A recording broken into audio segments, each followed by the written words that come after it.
Hello, fictional. Welcome to the Fiction Series X. Today we are gonna see, what if Issei got harem with Irina, Raynare and Ophis? Part 2. If you end up liking this video, please consider subscribe, so without further ado, let's get into the video. It was hot today, scratch that. It was so freaking hot today, with a capital H to really sell it home. There really was nothing else that could be said about the situation. It's a normal day like any other, although it feels a little hotter than usual. Because of that, he isn't too keen on going out to play in the playground or something. Instead, he's ozzing on the couch and staring blankly at the television, Issei feeling like he was being microwaved alive. It's probably because it's nearing the end of July, which means summer is in full throttle in Japan. Hot days every day, after Baiwake, the rainy season, had come and gone. Whatever was being played on the television right now, he wasn't exactly keeping up with them, more focused on flapping the collar of his tee to fan himself. He was also contemplating buying a bathtub, if only to fill it to the brim with ice cubes and dunk himself in it. Too bad that they don't have enough bathroom space for a bathtub.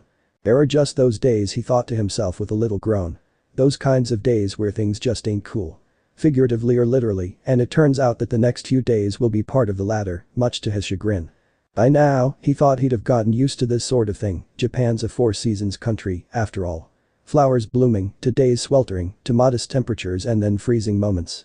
And it isn't just a one-time thing either, it's a yearly thing that they have to deal with and enjoy, depending on the occasion, all the time, so that's that.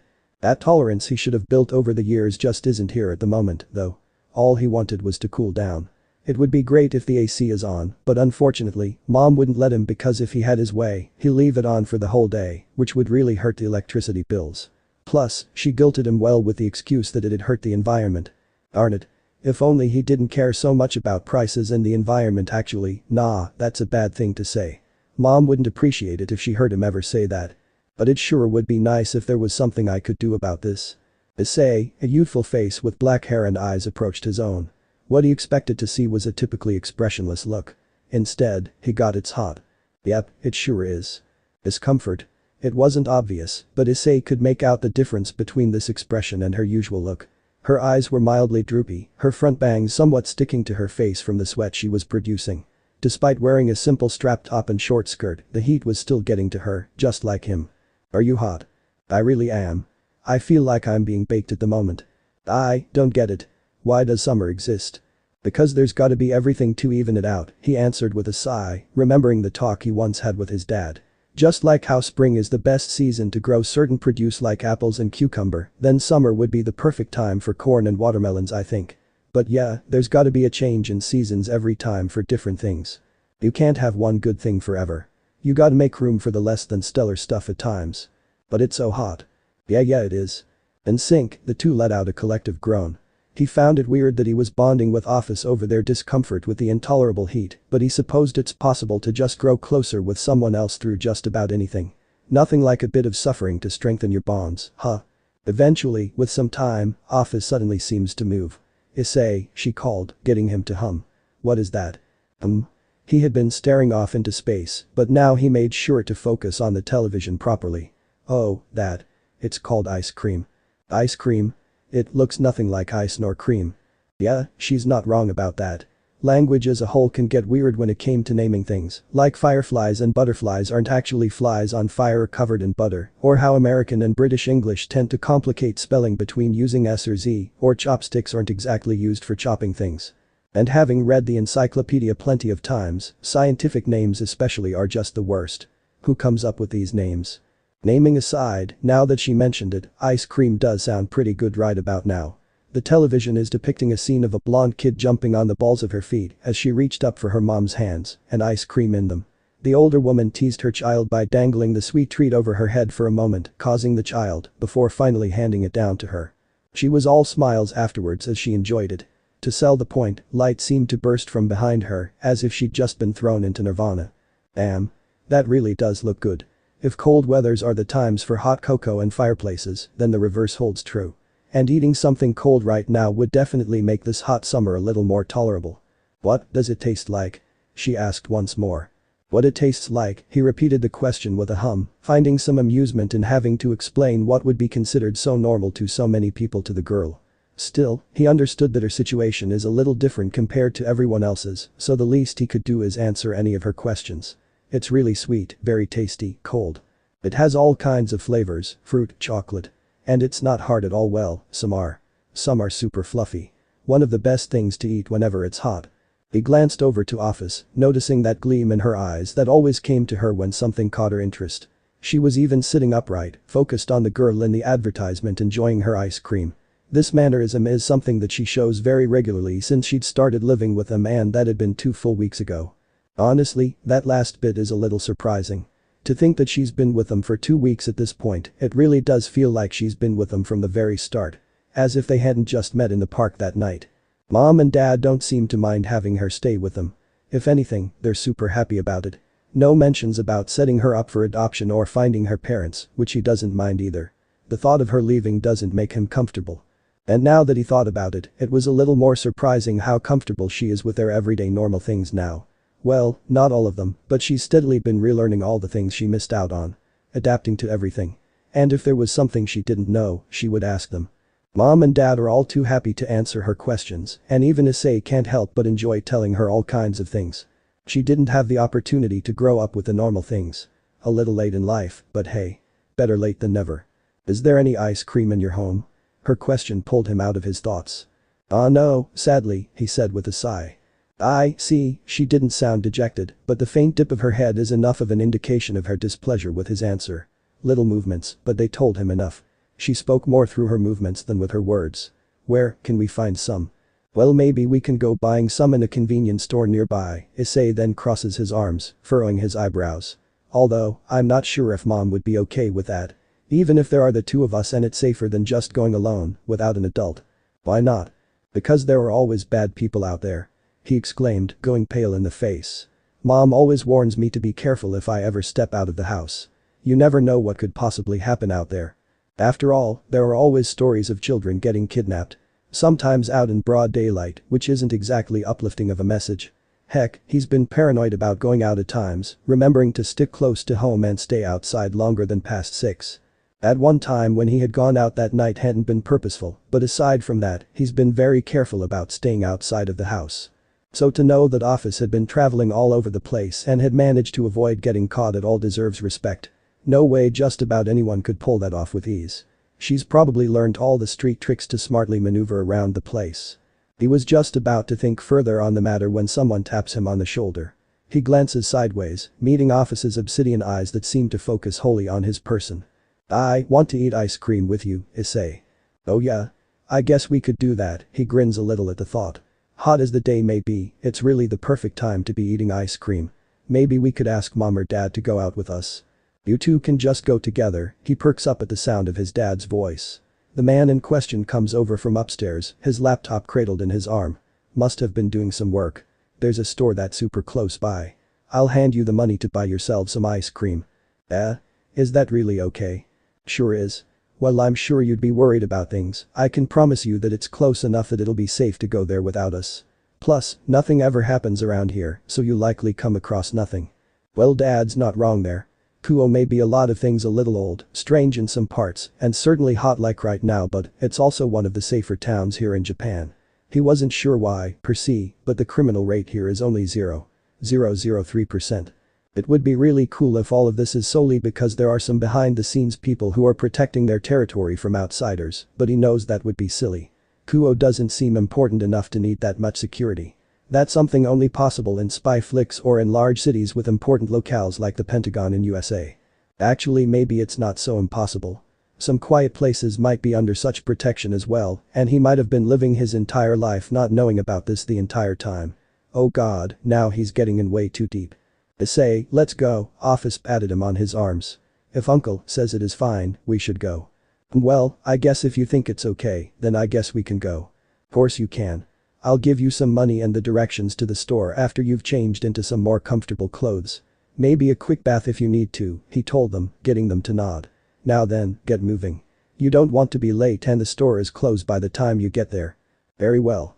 Issei, hurry. Whoa, don't rush, Ophis. Issei remembered a time when he didn't have a care in the world. When his brash attitude reared its head every time and he was all action first, think later. A little too energetic back in the day, which is awkward to think of since he's just 6 and it wasn't so long ago when he'd been excited energy incarnate. Given time, he'd mellowed out and became a little more cautious of the world around him after carefully considering all his parents' lessons. He always listened to them because they're the kinds of people who were realistic, never bothering to make up some white lie to make the world seem less scary. Some people would call his parents blunt, he preferred the term honest. Santa, aliens, shadow people, they'd never shied from telling him that they don't exist. He did have to pretend that jolly Saint Nicholas is the one that delivers them their presents during Christmas, back when his childhood friend was still around, though, if only to not hurt their feelings and throw them into an irreversible shock. But he would know the truth. That it was his dad who worked for the money to put the presents underneath the tree. He had a feeling that some people would take offense to that, but he liked to look at it this way: better to know that there was no such man who exists than to discover that later in life and be incapable of recovering from that. But going back on topic, he'd never once tried to go out of the house on his own. Such a paranoia was acting even now, pleading to him to go back inside the house and maybe ask his dad to come along to watch over both of them. But he knew that wouldn't work. Dad would just shoo him out. Plus, he doubted Ophis would let him. So here he is now. Out in broad daylight, standing outside their very home with Ophis right beside him. No use worrying about things now, he thought to himself. Not if his dad thinks it's fine. Plus, it's much safer to be traveling in a pair than alone. And it does feel nice to have company. Would be even nicer if it doesn't feel like I just stepped foot in a desert. If it was hot inside, then it was blazing on the outside. The sun's scorching rays beat down on them, casting long shades that traveled across the asphalt road. It was hard to make out if he was hallucinating or not, but the world around him seemed to waver in his vision. Oh wait, no. It had something to do with that science phenomenon Mom talked to him about that one time. Didn't understand it, but oh well. Here's hoping it'll rain sometime tonight, he muttered, having swapped his clothes for a white tee and a pair of shorts. He was simultaneously glad for and regretting the shorts. He felt a lot freer and the wind on his skin felt nice, but the heat on his legs did not make it nice. It might not. Issei turned his gaze to the side, taking in Ophis' appearance. Oh hey, she must be wearing some of the new stuff that Mom bought for her. A simple white sundress with a sun hat to complete the set, which makes her look so much more childlike than before. But it was a good look, not gonna lie. Plus, she gets some shade from the sun. Let's go. To get some ice cream. Yep. Onwards. And so they began their journey, departing from his home and moving in the direction that his dad had instructed him to go. The two children walked side by side, Issei putting himself on the side closer to the road. There wasn't any need to worry about getting hit by cars since there were none, so the walk was surprisingly calm. An occasional dog barking broke the spell, but otherwise, it was rather pleasant. Now that I think about it, how come I don't remember anything about a store being close to our place? It wasn't like Issei had never explored his neighborhood all this time. Before his childhood friend had left for England, they'd gone just about everywhere together, searching through every nook and cranny of Kuo. And sure, he may not have the best memory most of the time, but he's pretty sure he doesn't remember there being a convenience store around these parts. Likeliest explanation is it's new. Rummaging through his pocket, Issei manages to pull out a couple paper money. Let's see, Dad gave me 3,000 yen. That should be enough for the both of us. Handling this much money felt a little terrifying, but when he considered how it would be split between the both of them, that made him feel a little better. No idea why, but he supposed the smaller number was just a comforting notion compared to having all 3,000 yen to himself. Plus, an ice cream costing that much probably wouldn't be worth it. Issei, he hummed back. What ice cream do you plan to get? Chocolate, probably, he answered. That's, like, my default choice. Otherwise, I'd just go for simple vanilla. When he didn't get a response, he glanced at her. Her eyes were wide, mouth slightly agape with the faintest signs of drool at the corner of her lips. Chocolate vanilla. He chuckled. They might just be the same age, and yet, Ophis manages to seem much more childish than himself. Yep. And there are all kinds of ice cream that you can get, maybe in a cone, or a stick, or scoop out of a cup. I heard that there's a country where their ice cream is in a plastic, which sounds pretty weird. But cool. So many kinds. MMHM. Just about everything has all sorts of types, people, food, culture, places, seasons. Guess it just gives us a lot more variation to choose from, eh? Promptly, Issei paused when he considered his words. And man, that sounded oddly wise. Definitely storing that in the memory bank for future use.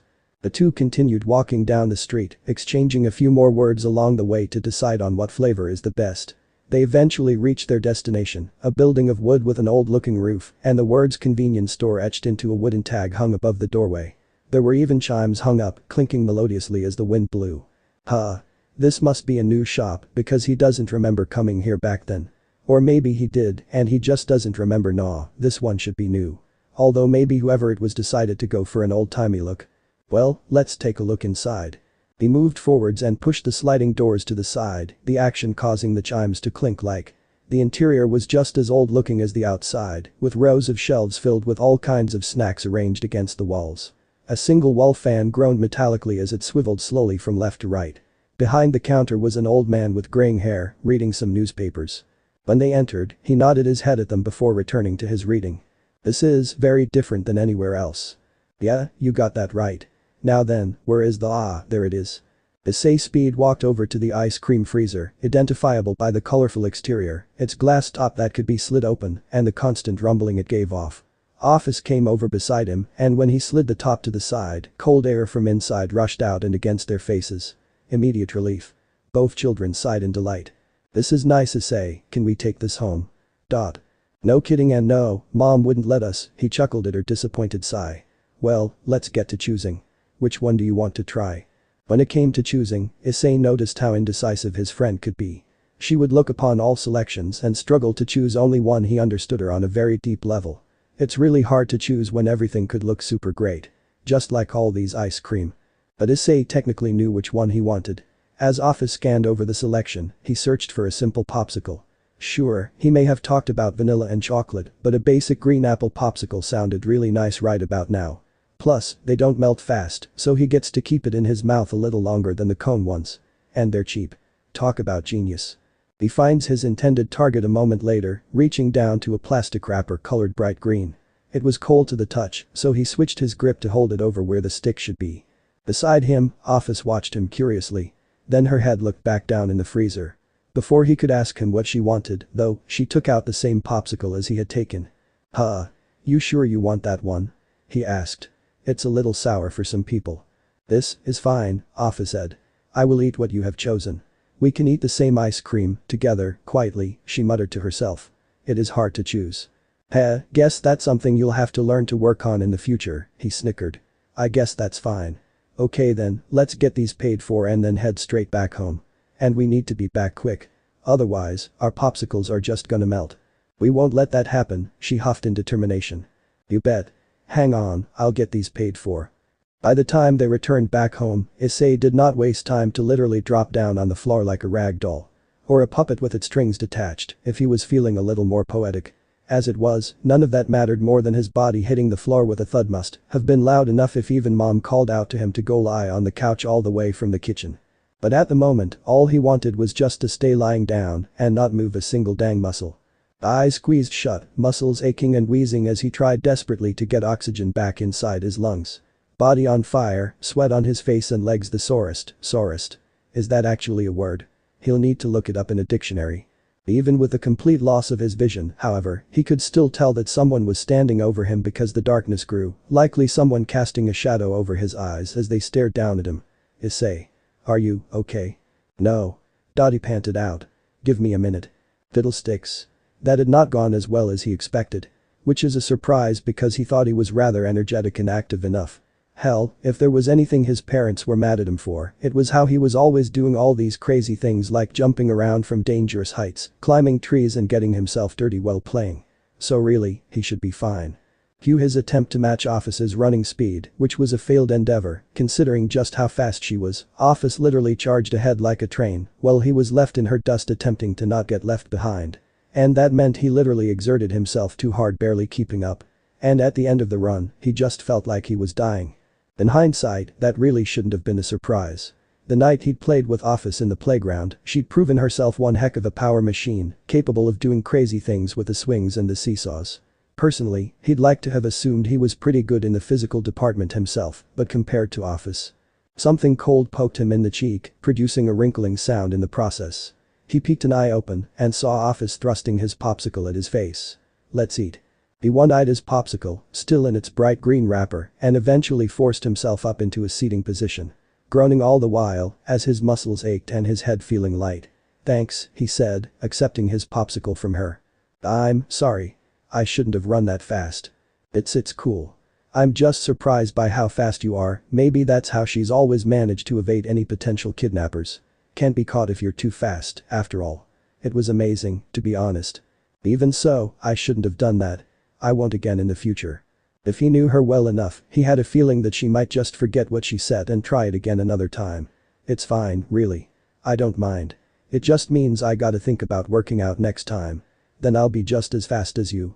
Footsteps from the kitchen has both children turning to look at the source. That's good and all, but it's better not to overdo it, his mom tutted. It's not about stunting your growth or whatnot, but I don't want you complaining about developing back pains or something worse along the way. Is that actually a myth or no? I can't tell. Some people say it is.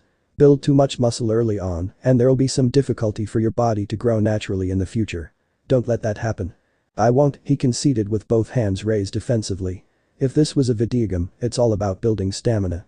Maybe I could go look for some mysterious temples, complete their missions, and then raise my stamina at a statue. She rolled her eyes at that, though the mirth was clear in her gaze. Sure thing, Issei. In any case, I'm heading out for a bit to see a friend.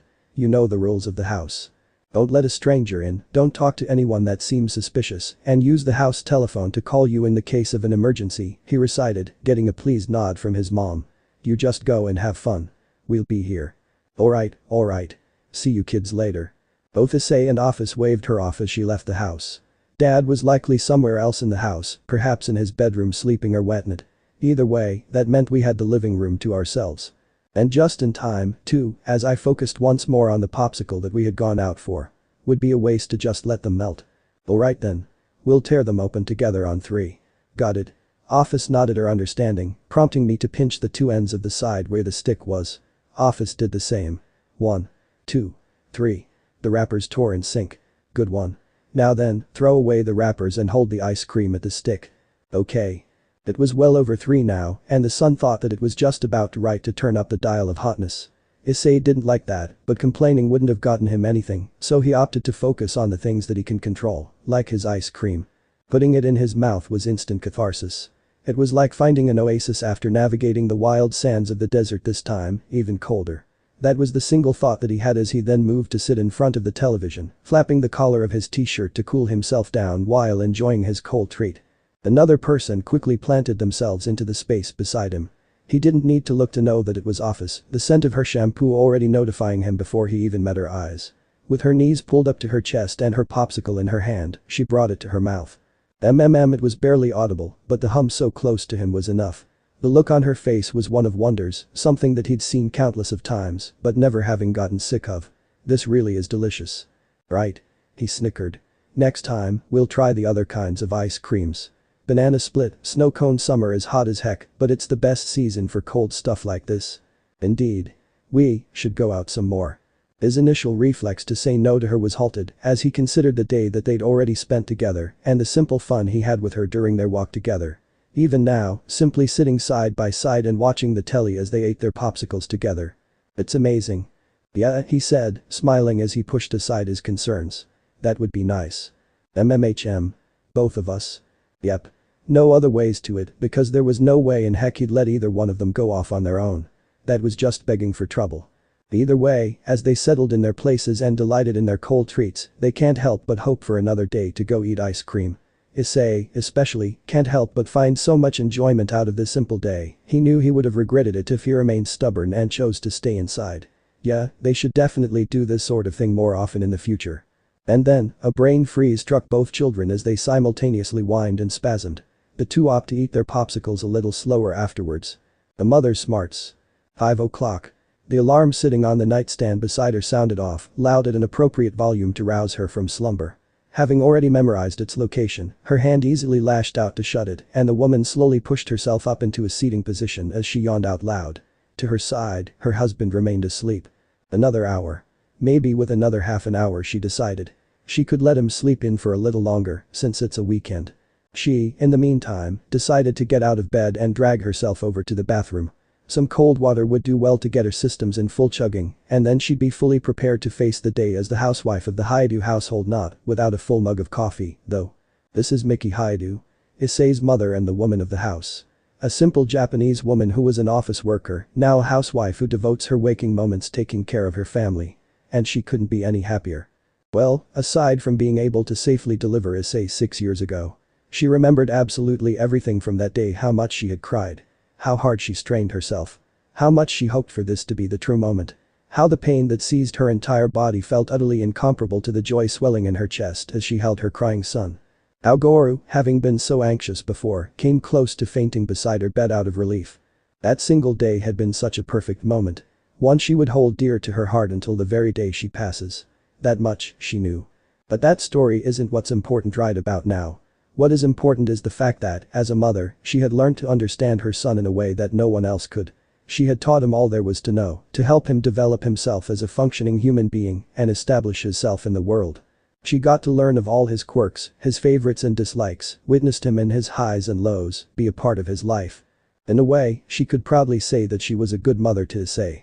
Others would also call her incredibly perceptive, for her deep understanding of his psyche and personality has allowed her to adapt all kinds of methods and techniques to raise and steer him in the right path at times.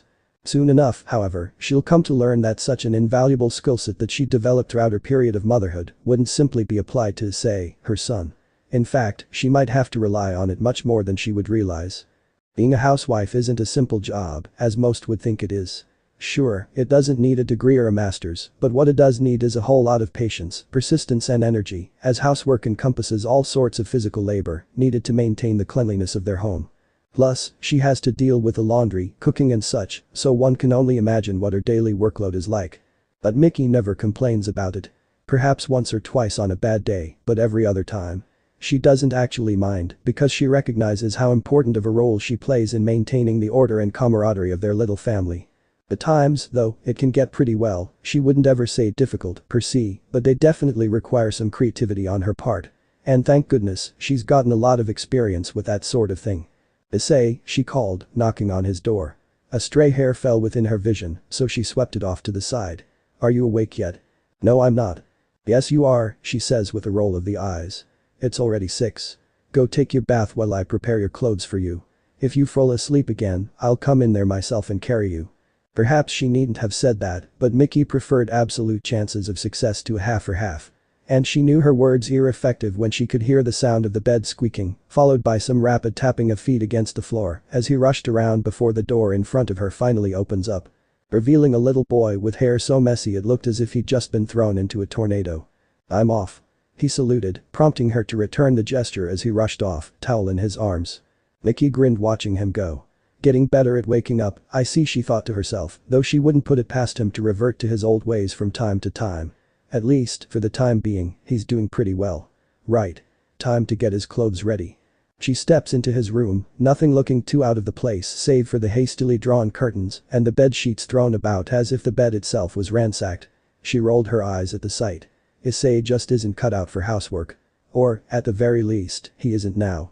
He's got all the time in the world to learn. Once she fixes the mess he left behind, she turns towards his closet, pulling out a set of clothes for him to wear for the day. Considering how it's hot nowadays, shorts should be fine for him, though they might need to make a shopping round to buy some more. He's always complaining how there aren't enough shorts. Plus, she could find some more clothes for little Ophis. Room fixed, clothes on his bed, Issei in the bathroom. She supposed she could let her husband sleep in a little longer. He's been tired as of late, so just a couple bit more wouldn't hurt. Ophis ought to take her bath right after Issei, although she's not easy to get out of bed, as she learned very early on, just as Issei is. Maybe that's just a children's thing. Loving to sleep in. She thought back to her own mother, who loved to laze around the house back in the day, and chuckled. Nah, definitely an everyone's thing. Mickey heads over to the guest room afterwards, knocking on the door. Ophis-chan, wake up.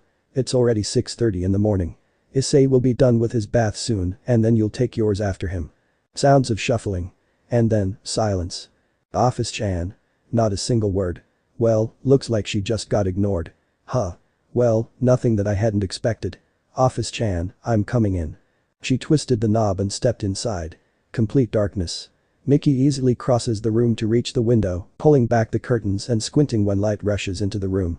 She then fixes her attention to the large blanket mound sitting on the bed. Ophis-chan. Come on now, let's get up. She grasped the blanket, attempting to peel it off of the girl, only to grunt when it refused to move even a little. MMFH.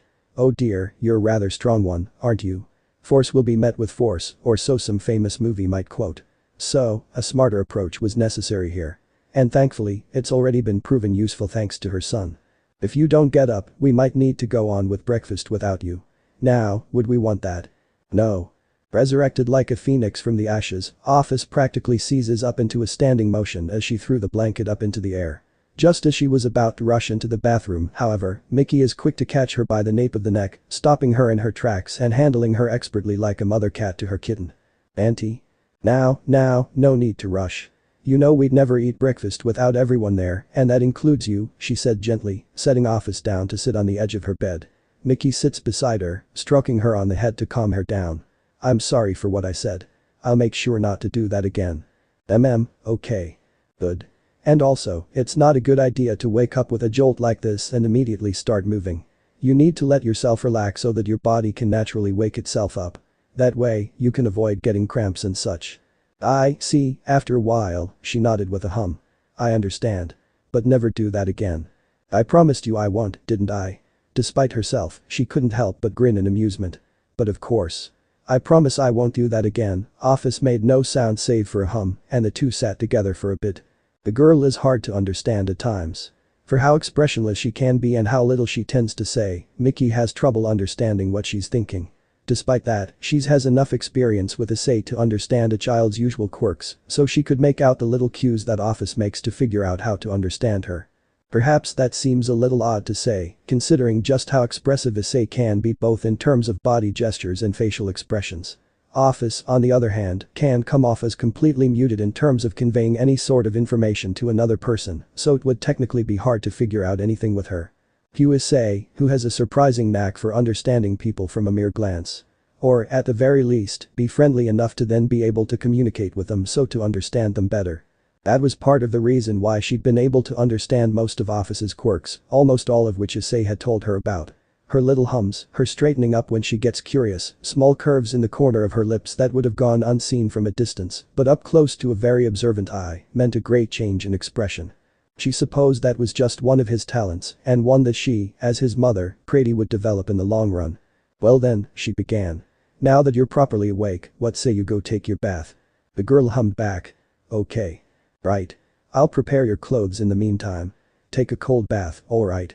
It'll help too." "No." Mickey had to refrain from shooting the younger girl a surprised look for her immediate rejection. Her expression was, as always, as calm as an untouched lake. But even a lake could experience some disturbances from time to time, and her eyes, with a light dip in them, told her enough. "What do you mean, Ophis-chan?" she asked, moving away from the girl's wardrobes and approaching her, settling down on her knees to meet Ophis's eyes. "You don't like cold water?" "I dislike bathing with it," she began. "After experiencing hot water, I cannot return to cold water ever again. It is far too nice to let go of." She could certainly understand her on that one. But there was a little issue with that. "Ophis-chan, it's hot out. If you bathe with hot water, you're only going to feel uncomfortable later." "No," she shook her head. "I refuse to." "Ophis-chan," she tried to reason. Ophis's expression underwent a minor change as her cheeks barely puffed out. It resulted in an adorable pout that had her wanting to hug her and squeal like a schoolgirl. She reined back that particular desire through sheer willpower. "I know you don't like bathing with cold water, but it's good for you. Trust me. It'll be fun." "I refuse," she repeated once more, proving to be far more stubborn than she gave credit. It's almost enough to remind her of Issei for some reason. She can't help but wonder if that particular trait of his has rubbed off on her. Bad influence? Hard to tell. "I will admit, I like ice cream and cold juice. But to bathe with it? I dislike it. But it's really good for the body. I won't go too much into detail, like blood circulation and yada yada, plus, it'll help keep you cool during this hot weather. You don't like it when you sweat too much and it makes your clothes sticky, does it?" "I do not, but I remain adamant. I stand with my choice." Adamant? For a young girl to have such vocabulary is genuinely impressive, although she doubted now is the time to be impressed by that. "Do you really not want to give it a try?" "Never." "Oh, I guess it can't be helped. It's a shame, though," she sighed. "I mean, it's not like I'm trying to force you or anything. Issei's just like you, he doesn't enjoy bathing with cold water, especially if it's early in the morning. Like, it's already so cold out, why would you even think to douse yourself with freezing water, right?" Ophis nodded, seemingly pleased by her seemingly agreeing with her. "But if there's ever a time that all of us go out to the beach or someplace, there won't always be hot water to bathe in. Most times, they'll be cold. If you can't tolerate it now, how are you going to enjoy swimming in the waters and play with Issei?" Now, Mickey Hyoudou isn't a mother for nothing. She had spent years, literal years, understanding how her son worked and figuring ways to properly guide him whenever she wants to convince him to do something specific. Such is the skill that she's honed over the years in order to get results that she feels would benefit him or teach him something invaluable. And no, it's not manipulating. See, manipulating involves deception and lying, which she absolutely hates. In this instance, she was simply stating factual possibilities to give Ophis an idea of what she would be missing out on if she refused to listen to her, while still offering her choices to keep her from feeling like she was being pressured into doing anything. She's being fair and honest. How else would she be a role model for little Issei, so that he lives up to the name that his father had bestowed upon him, that which brings about the meaning of honest. But I understand. I'm being too pushy, and I'm really sorry about that. In any case, go take your bath. I'll prepare your clothes in the meantime. Wait, there was a pause. What is the beach? Oh. If you watch the television or check it up online, you'll find pictures of really beautiful places that are technically just a lot of sand beside the sea. Memories fill her mind, and she can't help but smile fondly. All three of us, Issei, uncle and I, we went there 3 times. The last time we went was 5 months ago. I think in any case, they're very beautiful, and a lot of people love going there. Ah, I see. Is it fun? Like fishing fish out of a barrel. Or something similar. It is. She exclaimed with a delighted smile. People always go during the summer because, even if the sand is hot, the sea would be really cold. Now, well, that doesn't sound nice, it's actually a really nice feeling. It's why they love swimming in the water.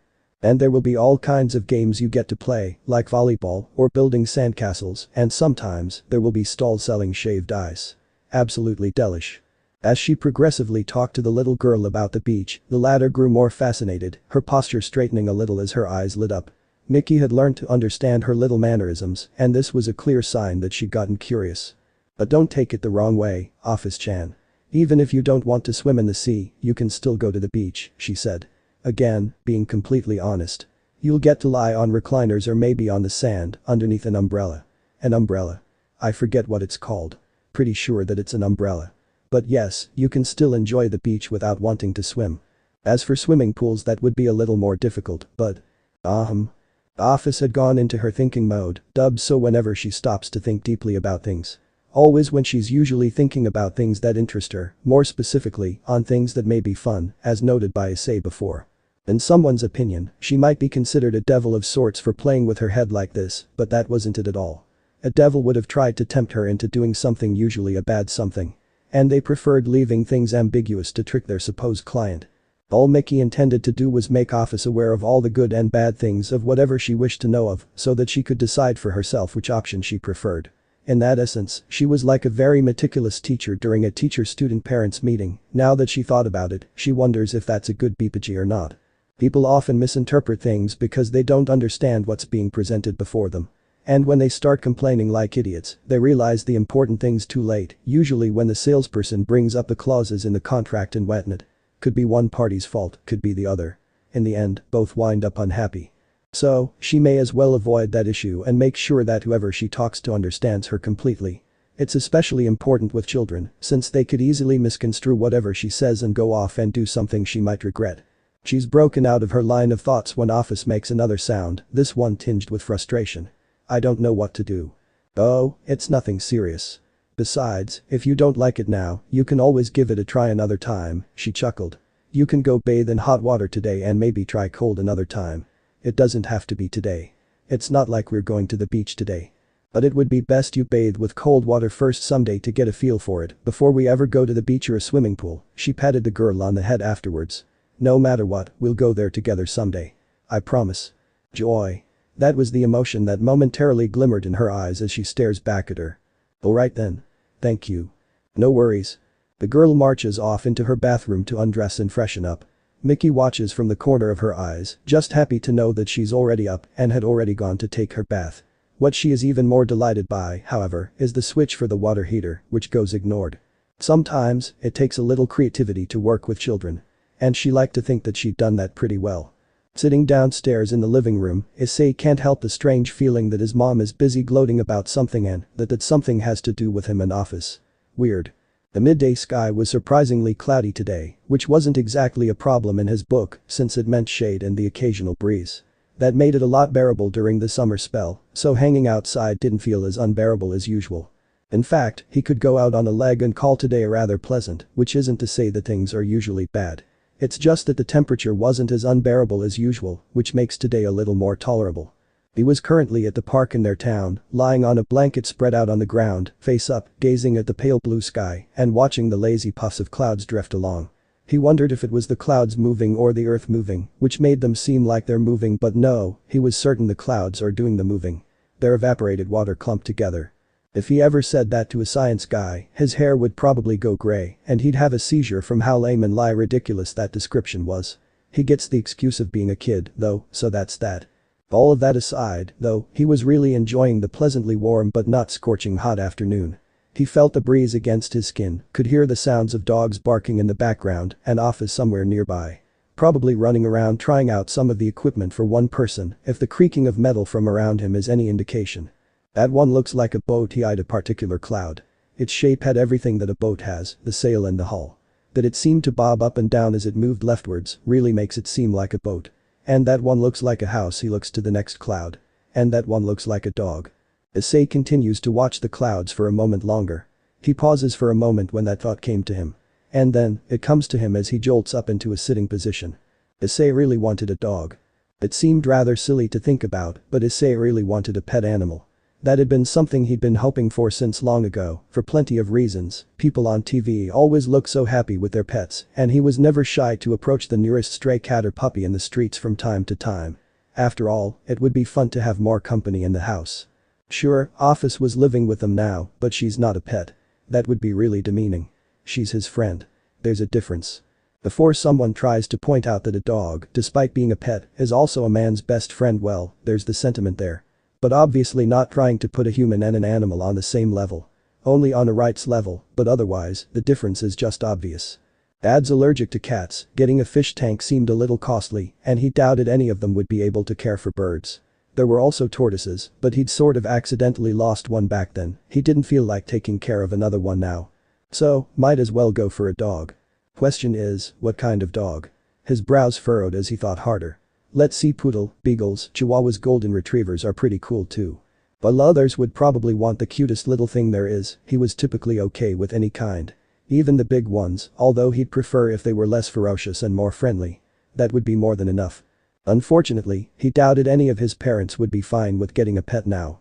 Their living space isn't exactly large enough for an animal, and there was always the chance that it would try and mess up the furniture. For, as patient as his dad may be, he'd definitely be cross if that happens. Then there was the matter of food, medicine, sleeping place, all sorts of things that Issei knew would certainly cost a lot, and though his father worked well enough, it was only enough for their little family. With Ophis around, they're already pushing their budget to a point.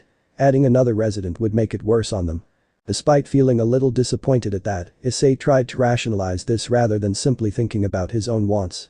It helped a little, something that he learned from reading an article written by a pragmatic lawyer. Mom called him mature for that, much to his childish enjoyment. But I still kinda want a dog, though, he sighed. Maybe when I'm older. Issei, something is bothering you. A body fell beside him, blank eyes staring at him. Beneath the surface, however, was curiosity. What is wrong? Oh, hey. Nah, it's nothing like that. Was just thinking. Thinking of what? Ophis, what do you think about getting a pet? A pet? She hummed. What is a pet? It's an animal that you take care of. Like a cow? That's, he paused. Not necessarily, he searched his mind for the proper words. Okay, let's think about this. Cows could be called pets, but the thing is, we either use them to work our fields or we eat them. Pets, on the other hand, they're just to keep you company. To have fun with them. Really? Do they not serve any function? Nope, he shook his head. We don't eat our pets, or use them for work, or anything. We just raise them, have fun with them. They become a part of the family. Stuff like that. There was a hint of disappointment in her gaze. She'd probably expected a bigger, more practical use of pets in one's daily life. But that's just how it is. After all, it's not like you could send it out for a fight or whatever. That's just messed up. Okay. To be fair, you can teach your pets to do some things, he reasoned, getting Ophis's attention once more. For example, some people have their cats catch mice in the house. Dogs, on the other hand, can guard someone's house. Simple stuff like that. Anything more difficult like pulling a cart requires a horse or an ox, which technically is a work animal. I see, she nodded, seemingly a little more satisfied now. To answer your question, I think it would be fine. Doesn't the saying go, the more, the merrier? He snickered at that. She was picking up all these phrases pretty quick.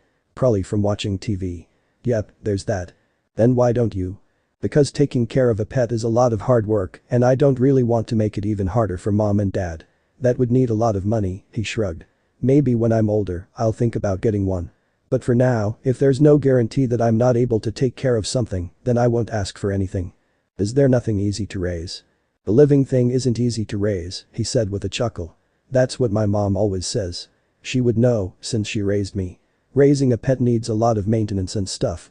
The only thing I can think of that's easiest are sea monkeys. How you amaze me, Issei. You give everything a lot of thought.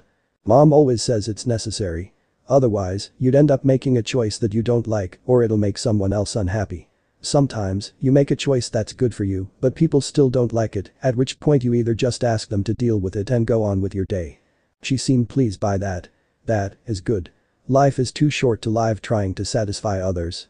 Being selfish every once in a while it is necessary. Mom would be worried if you say that to her face, but you're not wrong, he grinned. There was wisdom in her words, blunt as they may have been. Even if we'd enjoy making others happy, we want to be happy too. No use working ourselves into the ground trying to satisfy them in every way, right? Precisely. Talking with Ophis felt nice, especially when they end up getting passionate over a subject. She doesn't seem that way, but with how much she spoke about the matter, it was so obvious that she had quite the opinion. Getting to share it with someone must have been great for her. And for them to end up agreeing on things was just as nice. He let out a sigh, opting to bask in the silence with his friend beside him. They may not be getting a pet anytime soon, so that'll have to wait until another time. But hey, he wasn't complaining about things. Really though, good things come to those who wait. That wouldn't be so hard, would it? Pounding. His heart was pounding in his head, sweat down his face as he stared ahead into the darkness. It's happening, the man stood beside him whispered. It's really happening. He wished he hadn't said that, if only because the moment he did, the ceiling lights flickered away as the corridor trembled. Someone choked back a gasp when that happened, tightening his hold over his rifle as they stared off into the distance. A dim glow faded off into darkness at the section where the path split off into left and right sections, a whole kilometer away from them, concrete and tiles in the distance hiding specters of death. There was a saying. That there was strength in numbers, which should have meant something in this situation. After all, their platoon was composed strictly of 10 men and women he had fought alongside for months and years, all armed to the teeth with cutting-edge gear, designed to maximize combat performance against the worst of monsters. And yet, with how not a single one of them made a sound, the grim looks he could imagine underneath their visors, none of them were feeling optimistic in the slightest. "Come in, Captain Elliot. Do you copy? I hear you loud and clear." He had to keep his voice measured, if only to stop himself from stuttering. Any signs of weakness on his part wouldn't have been good on their morale, which is already so low to begin with. Not something he could blame them. What's the situation? As bad as you can imagine. Command is losing their minds, and several personnel are being deployed to several locations to contain the target. Mobile task forces A3, A5, B6, B7, B8, C1, C2, D8 and D9 were sent straight to the site of containment breach. They'll be taking the front lines. Your team will hang in the back and prepare to engage it should it get past the first groups. And their statuses? There was silence on the other end. The kind that allowed him to hear the muted sounds of frantic energy in the background as keyboards clicked away and people rushed left and right to regain control of the situation, bleak as it may be. After a while, his operator spoke up once more. A3, A5, B6 and B7. He'd only stated the initials of the group without anything else added. And yet, the message was clear, and Elliot bit back a curse, lest the others hear him. He'd be the first to admit that he wasn't close with everyone outside of his own platoon, his commanding officers and his operator. In this job, there were just too many people to keep track of all people. Would have been much more troublesome to memorize everyone's identities when he could use all that memory space for other, more important things. Even so, he had the kind of respect for everyone, knowing that they'd signed up for such a dangerous job, despite knowing the risks, be it a selfless desire to keep the world safe, or simply for the pay. It didn't change the fact that they chose to be here at all. They'd be putting themselves in the face of said danger. So to hear of their passing like this, even if he doesn't know their names, or their faces, or their backgrounds, this dull feeling of pain in his chest is genuine. No good man or woman deserved the end they'd met. Morning can come later. Only once I get out of this alive. He looked over his platoon members. Despite all of them fully suited up, he knew each and every one of them well. Some far more experienced in this field of work, others green to this kind of danger. They were all primed to face dangers, the kind of which none of them could possibly imagine, and Elliot wished desperately they didn't have to be here at all. They say it's unkillable, one of the younger ones asked, a hint of nervousness in his voice. Is that really true? It is. Funker will take anything and everything and still wouldn't die, the hardiest lady in their group groused, sowing unease amongst their group. Even so, it's still a living thing. And it'll still get hurt if we fill it with bullets or blow it up. Don't let the fact that it can't be killed stop you from firing at it until your mags run dry. You either shoot until it can't move no more, or you're dead. And if we die here, then millions more will, Elliot finished, all heads turning towards him. He nodded back.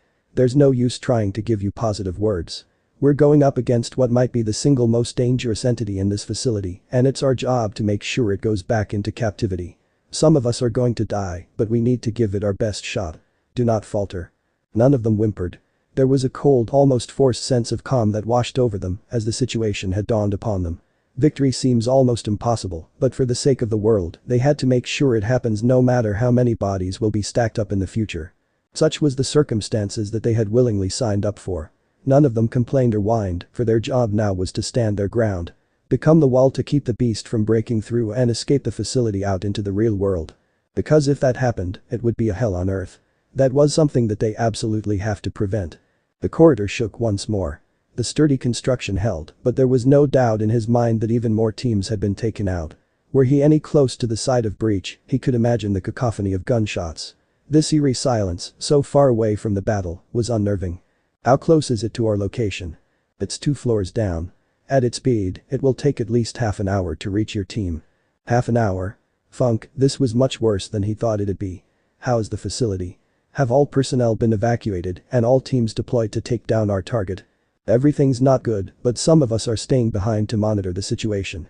And yeah, we're not pulling any punches. It'd be really dumb to do otherwise. I see. You should calm down. I may not have a heart monitor on you, but I'm not dumb enough to know that you're nervous as hell. Me? Nervous? He scoffed back. Sod off. As if it would do me any good to get nervous before or during the job. I've done this enough times that it doesn't faze me as much as it did when I first started out. You just need to focus on yourself. You know that's not how it is. I'm an operator. I gotta look after the people who actually have to go fix these mistakes, i.e. you. I'm armed, idiot. I can look after myself. The FNP-90. A compact 5.7 by 28mm with a cyclic rate of fire of around 851,100 rounds per minute. Fixed with a green ACOG scope. That's the standard firearm that every defensive personnel in each containment facility is equipped with. That was the gun he, and practically everyone else here, wielded. Yeah. A tried and true gun if I've ever seen one. Flexible in its use and all too simple. But it doesn't change the fact that you have to face the monsters in the first place, does it? Elliot's breath stilled. Some others were trying to distract themselves by making small talk now, keeping their voices as low as possible was it fear that the beast would hear them sooner. It would be coming towards them in the end, so nothing could be done to prevent the imminent confrontation. A few others inspected their gear for the umpteenth time, taking comfort in this standard procedure. The operator continued. You're a strong man, Elliot. I would know, since we've joined the program together. I sucked with guns, though, that got both of them to share a laugh, even if Elliot's was a little softer. But I'm happy that they trust me with surveillance and intelligence. That means I get to be your support in whatever way possible. Leo? It's funny. When people think of that name, they think of a lion. A big, strong and brave lion. Not some lanky guy who was always afraid to talk to his crush for fear of being made fun of in front of the whole classroom. Who didn't have the balls to say a word to the guy who sat literally beside me because I was a big chicken. Hey now, enough of that, he chided. Firm, but not unkind. I always looked like an asshole. My old man said I had the face of his grandfather, who was a soldier in the Vietnam War. Not disagreeing, though. I probably terrify kids. He really does, someone said, with what could have been a shit-eating grin beneath his visor. First time I saw your face, I thought you were some convicted criminal charged for arson or some shit. Imagine my surprise when you weren't. It was a jab at him, and he responded in kind with a middle finger. It was a friendly spat, however, and that was enough to get everyone else in the group to laugh along. That alone got him to grin a little. A little. My sister refuses to sit in the same room as you because she thinks you lead her up or something. That bad. She doesn't mean it that way. And don't tell her I told you this, but she's always asking me about you. Probably wants to figure out some way to make it up to you. Heh. Then go ahead and tell her that there's nothing needed to be done. Just knowing that she cares is enough for me. Better yet, why don't you tell her that? We'll head over to Cincinnati when this job is done. Ask for at least the weekends off. See if we can visit my family for a bit. Give you two a chance to talk." As they chatted together, Elliot realized just how much he was smiling. Whatever traces of fear he had in him before had all but evaporated, and all because of this idiot who was just talking his ear off without a care. But that was just so him. Always looking out after others. It's nice. And the fact that Leo spoke of the future, as if he was so certain no. As if he knew that they were going to come out alive from all of this, it spoke of a kind of confidence that he wished he had in him. Something that shines through in the worst of moments, but helps to alleviate the fear all the same. "I'll have to survive this and visit your sister once we're done with this job," he said. And then, a little louder, he spoke to the rest of the group. "And perhaps all of us could go drown ourselves in beer together, for a job well done. Well, as captain of the group, you'd have to pay all our tabs." "Bastard. Fine. Only because you ask nicely. But you have to make it out alive, you hear? One of you dead, and you can kiss that opportunity goodbye." Everyone cheered at that while others threw friendly insults and retorts, far more inspired than they were moments ago. Elliot took strength in that, if only because he needed that boost in confidence just as much. Things are looking bleak now, but if they manage to beat the odds, then. A single shot cracked the air, silencing all of them. Their heads snapped towards the end of the corridor, to where it forked off into two different paths. Gunshots. It was a single shot at first, and then it turned into a hail of them. It was apparent from how the noise bounced across the walls and reached them as hollow and etchy. Faint glows of oranges and yellows lit up the walls and floors, men and women screaming in horror and defiance as they stood their grounds. Someone was running. They managed to turn the corner, his entire person revealed. Only for his head to blow up in a shower of gore as a massive claw lashes out at him at a speed none of them expected, the body crashing into the nearby wall and limply dropping to the ground. "Funk," Elliot whispered. "Funk, funk, funk. Everyone, guns up. Your mags better be empty by the end of it." Safeties were clicked off as they fanned out, their guns trained at the end of the corridor.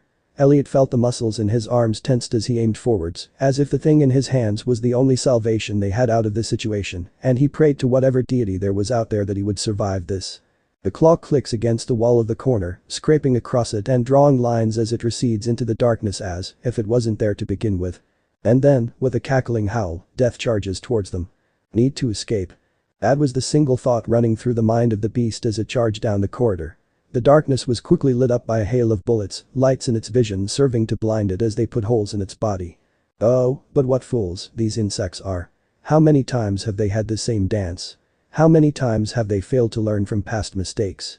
This moment marks its 7th successful breach, after all. They should have figured out something by now. But no. They had failed. And they will continue to fail. That was just part of their nature. It was with a sprinting charge that it moved towards the single group of 11-foot soldiers at the other end of the corridor. Their flimsy toys, no matter how much they stung as its body, proved just as ineffective as all the others. It met their aggression with a snarling roar, the floor cracking beneath every single press of its feet. All of a sudden, doors at both sides of the corridor flung open and within each room, a fresh new squadron of soldiers. One man yelled an order, and suddenly it was assaulted on all sides by gunfire. The creature howled as its flesh split off and blood streamed out of holes put in its body. Even so, it was its undying anger forged in the years it had been contained within these walls, experimented upon by these insects, that allowed it to continue holding out. And, as anger often leads to one taking it out on another being, such was its decision to follow its desire and unleash carnage upon these people. That was what guided its body as it lashed out, claws and all, as it tore down the foundations and crushed the humans beneath their very own structures. Some screamed out in shock and others in pain, all as it continued to gore down any that attempted to step in its path. Blood dyed the walls crimson as bodies were eviscerated, leaving behind no remains. A man others would call brave, others foolhardy, jumped right in front of the beast. He screamed all the while, snapping his hands to the side and pulling the pins off grenades fastened to his body and threw himself bodily at the beast. His comrades would call him brave. Some, foolhardy. To the beast, all that mattered was swatting him aside with a single backhand, knocking him off towards another squad. Someone yelled out a warning, but by then, it was too late. 2 seconds. That was all it took before the group blew up. To the beast, he was dead, and so were his comrades. Nothing else mattered. Gun it down. Don't let it funkin' go.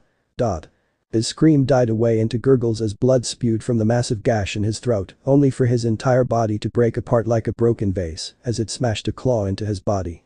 The others died before it as it swung left and right, ripping through them like wet paper. Wet, bloody, meaty paper.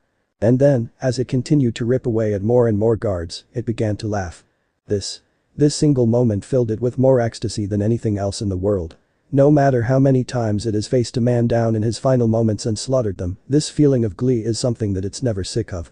Just like a madman who dances in a rain of blood down the road of which the dying are strewn about. What a poem. What a dance. What a game. Their folly to think they could contain it. Their arrogance to think themselves the better species. Their weakness to not learn from their mistakes. Their right to die. 5 minutes. That was all it took to kill every single person in the corridor, save for the initial group it had sought to slaughter. None of them were firing now, either to brace themselves for one final barrage, or perhaps they'd run out of ammunition. Like any of that mattered. They'll be dead in the end. But the funk it took all of them down like nothing. So this is the hard to destroy lizard. Everything we did to it was healing. Already, it could feel the effects of its staggering regenerative capabilities kicking into high gear, sealing up every wound its body had suffered. Every snapped bone, every lost pint of blood, every flesh burnt or carved, all signs of battle were beginning to fade away, as if none of this entire ordeal had taken place to begin with. What foolish humans. To think that they could possibly keep something like itself under chains for so long. For something to be indestructible by birth, they would think to seek some method to defy nature's creation. That alone was vexing. To then assume that they could keep it locked away as they tested ways to kill it over and over again. Nothing angered the beast more than humanity. Their avarice, indolence, arrogance, everything about them deserved them an end. Captain, what do we do? God, forgive me. No way in hell I'm dying in this shithole. Captain Elliot. The monster snarled. Numerous eyes honed in on the man at the fore of the group, his hand never lowering the flimsy weapon in his grip. There was no doubt in his mind that they were to die there and then, but his refusal to show weakness until his very last deserved some amount of praise. Not like it would bother to care. It hacked. For a moment, it might have tricked them into thinking that it was choking, but as it grumbled some more and a semblance of cadence and clarity reared themselves with time. It spoke. Humans, said group froze up in response. The fact that its voice was so gravelly was partially because of its partially ruined throat, as well as the fact that it doesn't often speak at all. You went out of your way to throw yourselves at me, and for what? You set yourselves up to fail from the very beginning. The funk.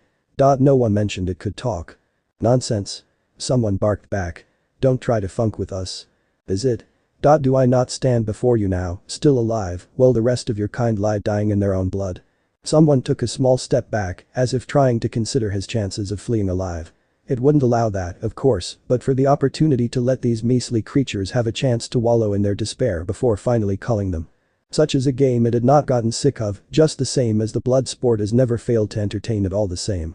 And know that you have no one to blame but yourselves for your decisions. You decided to die when you chose to face me. When you chose to join this group. And now, I've come to reap the harvests. Damn it. You may run, if you so wish. But it changes nothing. You will still die all the same. Then why give us the option? A woman yelled. What do you get out of this? Enjoyment. Such an immediate response left them all wordless, and for the life of it, it couldn't hold back its cackle. It was a sharp sound, dancing across the corridor that only served to remind them of the futility of their situation. And such was a kind of sadistic enjoyment that it gained from this moment that makes every successful breach all the more wondrous. Even when it gets contained once more, well, the opportunity for this makes it all too worth it. Some might call it needlessly cruel. But for one such as itself, who has been contained for years by such pests for almost the entirety of its life, there was simply no use to care about sentiment such as that. For what little pleasure it could gain, even at the expense of others, well, if hell awaits it, then let it be so. Come. If you so wish to die making a last stand, as you humans love to do. No one moved. They stank of fear. Thick, pungent and indescribable. Just as it was meant to be. A single eye bursts like a grape as a bullet pierces through. It took a second to realize just what had occurred, another second to realize whom had pulled the trigger, the leader of the platoon, and another to shriek in pain as it threw itself at the group. Scatter. It barreled only into two, knocking them away without much harm. The others proceeded to unload their magazines onto its skin. In response, it hardened its flesh, letting the bullets bounce off of it harmlessly. Damn all of them. Had they remained docile, perhaps it would have given them an opportunity, even if it knew it would have killed them in the end. It would have enjoyed toying with them, but the insolence of the human they called Elliot dashed any particular joy, replaced with a searing anger that demanded nothing less than complete bloodshed. It must be sated. It must be sated. It must be sated. It must kill. Like a whirlwind of death, the beast lashes out against the final bastion, for now. This facility never ceases to throw meat shields at it with wide swings, catching the off guard with its claws and rendering flesh apart with a spray of blood. Its tail snapped against another, striking her across the midriff and no doubt snapping her ribs. Another was crushed beneath its foot and, judging by the crack that resounded, he wouldn't last much longer if he was still alive. Blood, viscera and bone were splattered across the pristine white walls, staining the entire area red. Whatever they cover their body with just isn't strong enough to withstand blows and tears, but their own bullets. Pathetic. Aren't the very things they seek to contain their biggest threats? Someone died with their face caved inwards by a crushing blow. Another bled out with his hands tightly grasped around his throat, only to be thrown like a ragdoll at another man at a speed quick enough to make him break through the wall. Someone cried out and tried to pop a bullet in its eye, but it caught her by the leg. The limb resisted, but ultimately went flying off of its owner. Target the eyes. Take away its vision. Pests. The creature snarled once more and set off to rip and tear through them some more. One attempted to call for backup, but he was promptly cut off as the creature tore its massive claws through his abdomen, his body exploding into a shower of blood and gore. Not missing a beat, it swiped away at the other guards, ripping them apart with such quick motions that they had no opportunity to retaliate. No matter how times they play this game, the results have never changed, it always ends with their deaths. And yet, they're all too eager to throw themselves at it, hoping it would stop either because there were too many bodies in its path or because it grew conscious and gave up on that. Then let them march to their deaths, these foolish things. It will be all too happy to deliver them to their maker. One final body crumpled at its feet, broken. It paid the corpse no mind, all eyes focusing on the last prey as it approached him with nothing but sheer disdain. That, and the very obvious situation at hand, was greatly quashed. His gun, aimed at its head, did not fire as it did mere moments ago. Go ahead. Pull the trigger. See what that gets you. A single snap fills the corridor. It was but a single bullet, moving faster than it had any right to, but the beast was prepared this time. It deftly hardens its flesh in time for the bullet to harmlessly bounce off without leaving any real signs of injury or pain, and that same anger from earlier simmers down a little, some form of respect surfacing. That's he. Yeah, well, you gave me the invitation, he said, tone devoid of any particular emotion. Would have been rude of me not to take it, wouldn't it? Humans. Always trying to convince themselves as righteous does your arrogance know no bounds. Arrogant, huh? Yeah, I guess that's just about right, Captain Elliot scoffed back. Certainly a fool's attempt to try and keep you, of all things, locked up. But better that than let you run amok and wreak havoc on our world. How asinine. Do you think my hatred is part of my birthright? It is your doing that planted the seeds of hatred in me. Every single test, I remember to this day. Now, all I want is to destroy your kind. Even if it'll take years, I will see it done. I'd say you're stupid, but nothing we do manage to kill you. And you can outlast all of us, can't you? You'd probably be able to do it. But he's willing to acknowledge that is at least a positive point for what little it would accomplish. And you will be yet another death in my game.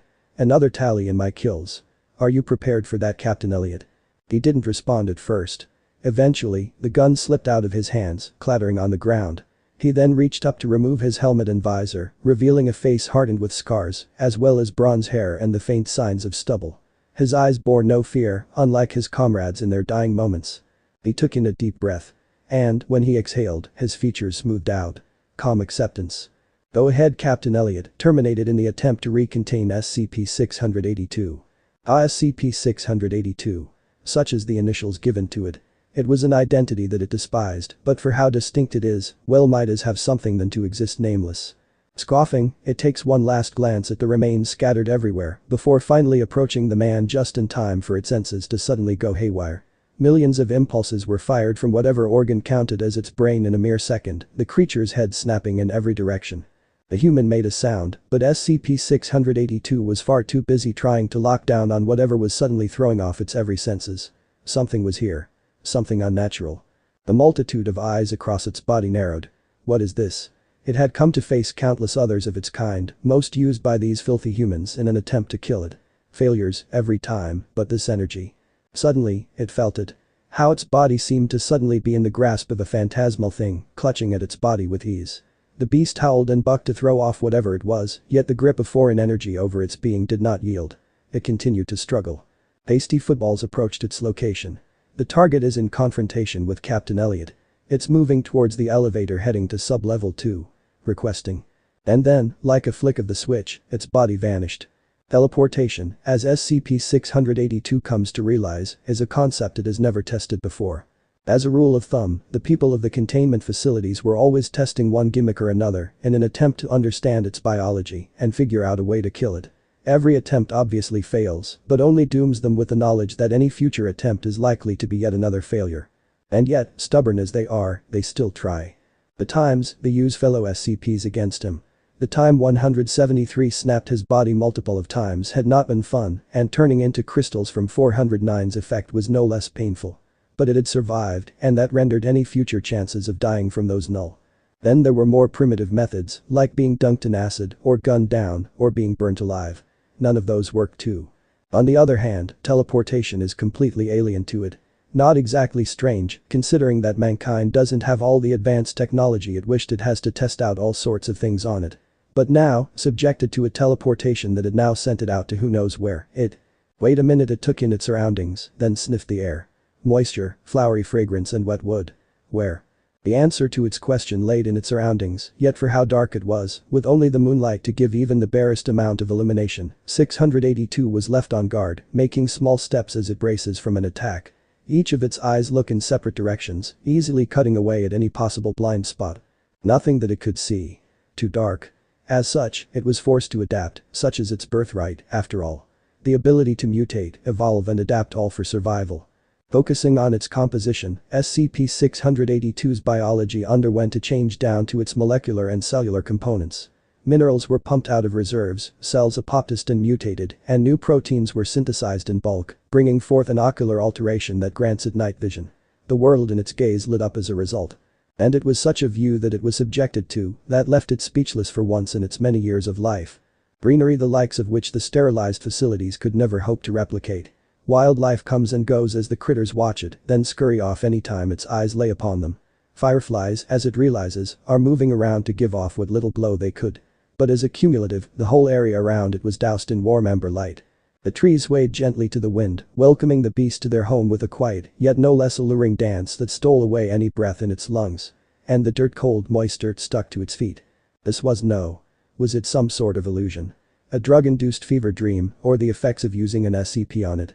The beast tenses, watching its surroundings as it whips its body around. Animals run away out of surprise, while some continue to gaze upon its being, curiosity warring with their instinctual need for survival. Flowers of all colors dot the area and watch it silently. "Come out," it snarled, trying to watch for any marksman or scientist. "I will not fall for your pathetic trickeries." If they thought they would succeed in breaking its spirit by offering it a semblance of peace before mercilessly ripping all of it away, then they would be disappointed to know that it would not bend the knee. 682 was vengeful. It would simply return the favor with even more fervor. No one responded. Not a single human voice called back.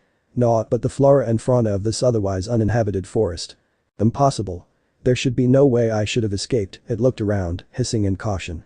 I had managed to breach my containment multiple of times, but never before had I ever made it further beyond the grounds of the facility.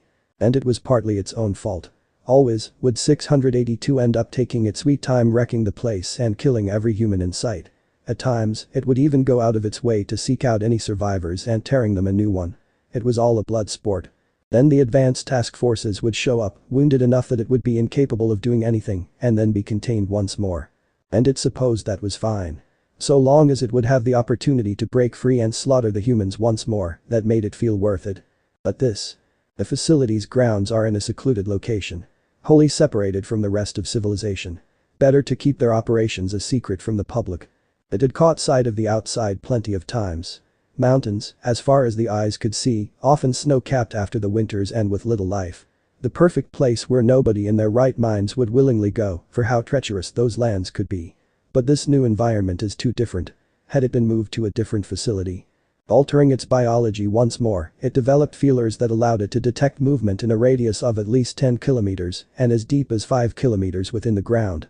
That would at least allow it to gain bearing on its supposed new surroundings and trace the location of those pesky humans.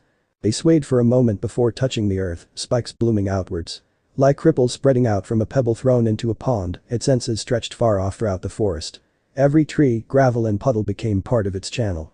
Became its eyes and ears as it scanned the world, attempting to pick up on any discrepancies that would highlight any human life. And nothing. Absolutely nothing. There were no unnatural sounds beyond what should be expected in a natural setting such as this. No artificialities, radio waves, concrete nothing. This can't be possible, can it? Once more, SCP-682 took in its surroundings. Hundreds of eyes dart around in the darkness that which it had already become accustomed to, wondering if what it was seeing was nothing more but the makings of its own mind. Perhaps desperate for the feeling of freedom after years of having been kept in captivity. A single butterfly with scarlet wings and orange accents materializes before him. No, it had simply flown from up high, perching itself upon the end of its snout. It was such a feather-light feeling, almost as if it weren't real and yet, for how it had to balance itself by rhythmically flapping its wings to keep itself steady upon the beast's snout, there was no defying the truth in this feeling. Whatever had happened had sought to release SCP-682 into the real world, far from the reaches of humanity. It was finally free. Beyond the jungle and across the world, panic was incited. From Dr. Jeffrey Bright, Director, Site 31. To Dr. Alyssa Green, Keter Specialist, Site 31. SCP-682's disappearance. Green, apologies for the late reply. While you were away, things went to shit and all personnel had been up and about trying to regain control of the situation. In summary, 5 hours ago, 26th of September, year 2022 of C, SCP-682 managed to breach containment. This made it its 7th successful attempt. Immediately, all mobile task forces were dispatched to recapture SCP-682. 8 teams were terminated in the process. By now, I would have alerted you of our success to recapture the beast. Unfortunately, the worst possible outcome has happened. SCP-682 has managed to escape the facility. Captain, Rhett Elliot, previously the leader of Team G6 and sole survivor of his team, was the last to confront SCP-682. He reported that the target's body disappeared moments later in a burst of light, leaving behind no traces. As SCP-682 possesses no biological adaptation that involves physical displacement of any kind, we are to believe that this was a forced teleportation by an unknown quantity. I needn't remind you how incredibly dangerous this is. A homicidal lizard on the loose and dangerous individuals whose goals for releasing SCP-682 out into the public are unclear, both spell doom for humanity. The kind of calamity that you'd think only exists in the Bible. And now, looks like doomsday is upon us. Even so, giving up is not an option. All sites are to cooperate in dispatching search and capture teams across the globe, as SCP-682's location is currently unknown. This global operation was approved unanimously by the Overseer Council, 13-0 ratio. There's no guarantee how this will go. If I were to speak plain, things are looking bleak. It won't be easy trying to keep this under wraps. For all I know, the public might be dragged into this, and by then it'll be too late. We just have to do whatever we can until then. And get into contact with Sir Azazel. Knowing him, he'll be all too excited to pitch in to help. God be with us. Jeffrey Bright. Director, Site 31. We are so sorry to bother you, sir. We understand that you have a very busy schedule, but as you can see, things are pretty bad at the moment. Don't worry about it. I was getting a little bored either way. And things are looking a lot more exciting here, so of course I'd show up. A young girl with graying hairs, must be natural, not dyed, laughed nervously at his words, while he responded in kind with a sharp laugh of his own. The other scientists and guards rushing down the corridor and going in the opposite direction stared at him with weirded out looks, but he shrugged them off with the ease of the trickster that he is. It must be quite the sight, though, for a relatively young-looking girl in a lab coat walking down a corridor of an obvious science facility with a dashing specimen such as himself, what with his burgundy long coat and golden hair. Such was the stark contrast of color of his being with the rest of his environment that he's probably easy or painful, some of the scientists would say, on the eyes. He takes it all in stride, either way. On a real note, though, everyone here sure is in a fuzz. From the very second he arrived, everyone were literally going everywhere looking like they'd all seen ghosts. Throwing ideas, figuring out combat tactics, yada yada. Well, he'll leave that to them. All that he's here for is to offer opinions and maybe assistance where necessary. Although, it'd be nice to know what they're dealing with. The only thing he'd gotten was a notification from a friend of his who works here, saying that something managed to get out of its containment and was now loose. Not a very good thing, considering how this place's job is to keep things contained. So, with all that information, it was obvious that the people working here were now scrambling to figure out some way to contain it before it does something very, very bad. But when it comes to SCPs, there's no knowing what it's possible of doing. In a perfect world, he might have never known about these things. Having seen the starts, ongoing moments and ending of the Great War, he'd been too occupied with a little too many things, keeping the peace, maintaining their relationship with the other factions, preserving his race, and making sure war doesn't happen a second time. After all, he wasn't just any fallen angel. He's the Azazel, great chief of the fallen angels. He'd earned his position thanks to his wit and his cunning. able to see the bigger picture whenever necessary and plot the path for success, outmaneuver his enemies and set off the dominoes to produce whatever results he desired. He was also really easily bored. Maybe it's the duties and having to deal with so many old-fashioned folks all the time. Or it's simply the way he is. His secretary calls him a child. He calls it being productive. But yeah. With how bored he can get, he developed all kinds of hobbies to keep himself occupied, with his greatest fascination being sacred gears, unique weapons created by the biblical God himself, passed down to humans to protect them. And now, SCPs are just part of that list. Without going into the long of it, he'd had one accidental encounter with an SCP a pretty long time ago. And ever since then, he's gotten so deeply related with the organization out of sheer fascination that he's practically a CEO at this point. Ha. He should be asking for an office in this place. Quick question, he voiced out loud, gathering his little guide's attention. What SCP went loose this time? Ah, forgive me, sir, but I'm not allowed to inform you ahead of time. Dr. Jeffrey Bright will be telling you himself. He groaned at that. Seriously? Why couldn't they just tell him what it is already? It's an email over a secured line, for crying out loud. It's one of the safest firewalls that's been tried and tested plenty of times, successfully keeping out all hackers and curious blokes. Is there a big need for secrecy? Or perhaps it's something much worse than he could expect, and keeping him in the dark for now limited the chance that he might reveal it to another person. Highly unlikely, but he supposed he could let them have it for now. That line of thought does evoke some amount of concern in him. Secure, contain and protect. Such is the mission of this organization that's been around for who knows how long. And, well, if something's gotten loose, then they've got a real big problem on their hands. Dr. Jeffrey Bright is currently in a meeting with several other directors and council members, the young woman said, tucking some loose strands behind her ear. I'd been instructed to take you here so that you could meet them and discuss with them. That's so, eh? Well, I guess I'll get right to it. Thanks for bringing me here, then. And you have my thanks for your assistance. Not a single person here is ignorant of all your help throughout the years, she smiled. It seemed strained, but genuine. I do wish we could offer you a little more hospitality, though, as befitting your station and contributions, but things are a little chaotic, as you can tell. The fallen angel waved her off with an easy smile. Nah, don't worry about it. I'm just happy I get to help again. And you're probably busy too, yeah? Well, best you get moving, then. No need for you to stick around and entertain some old croak. Of course. Thank you, Sir Azazel. With a formal bow and a swift pace, she marched down the opposite direction that they came from before making a turn, disappearing beyond the white corner. He watched her until she was gone before, with a deep inhale and sweeping his hair back, he pushed his way into the office. Immediately, he was struck by a chemical smell that almost made him gag. White walls formed a wide rectangular box, a long wooden table in the center, where countless men in white lab coats and suits sat at. It was illuminated by fluorescent lights, as was the majority of this facility, with potted plants in one corner and a projector hung on the ceiling, displaying a picture of the phalanx formation. And that's why we need to focus on Sir Azazel. Yo, was his immediate response, immediately drawing all attention to himself. Looks like y'all were already down in business. You could say that, the one sat at the very end of the table and closer to the projector nodded back. He was dressed in a dark blue shirt and trousers, a crinkly white coat overlying his figure, and a pair of frameless glasses adorning his freckled, wrinkly face. His eyes and hair were brown as copper, his expression that of a tired man. Dr. Azazel greeted with a smile, walking over to the man to shake his hand. And everyone, the others all gave their own forms of greetings. He then took his seat beside the doctor. I ain't bothering anything, am I? Not at all. If anything, your presence is much appreciated, someone said. Most people would say otherwise in normal circumstances. This isn't exactly normal, is it? His attempt at a jape seemed to have worked, since a few broke out chuckling, even if a little. Seriously, with how everyone outside is, it feels as if they saw a ghost or something. Well, we are an organization keeping all kinds of things, Jeffrey commented. If you really want a ghost, look no further than SCP-087. The staircase thingy.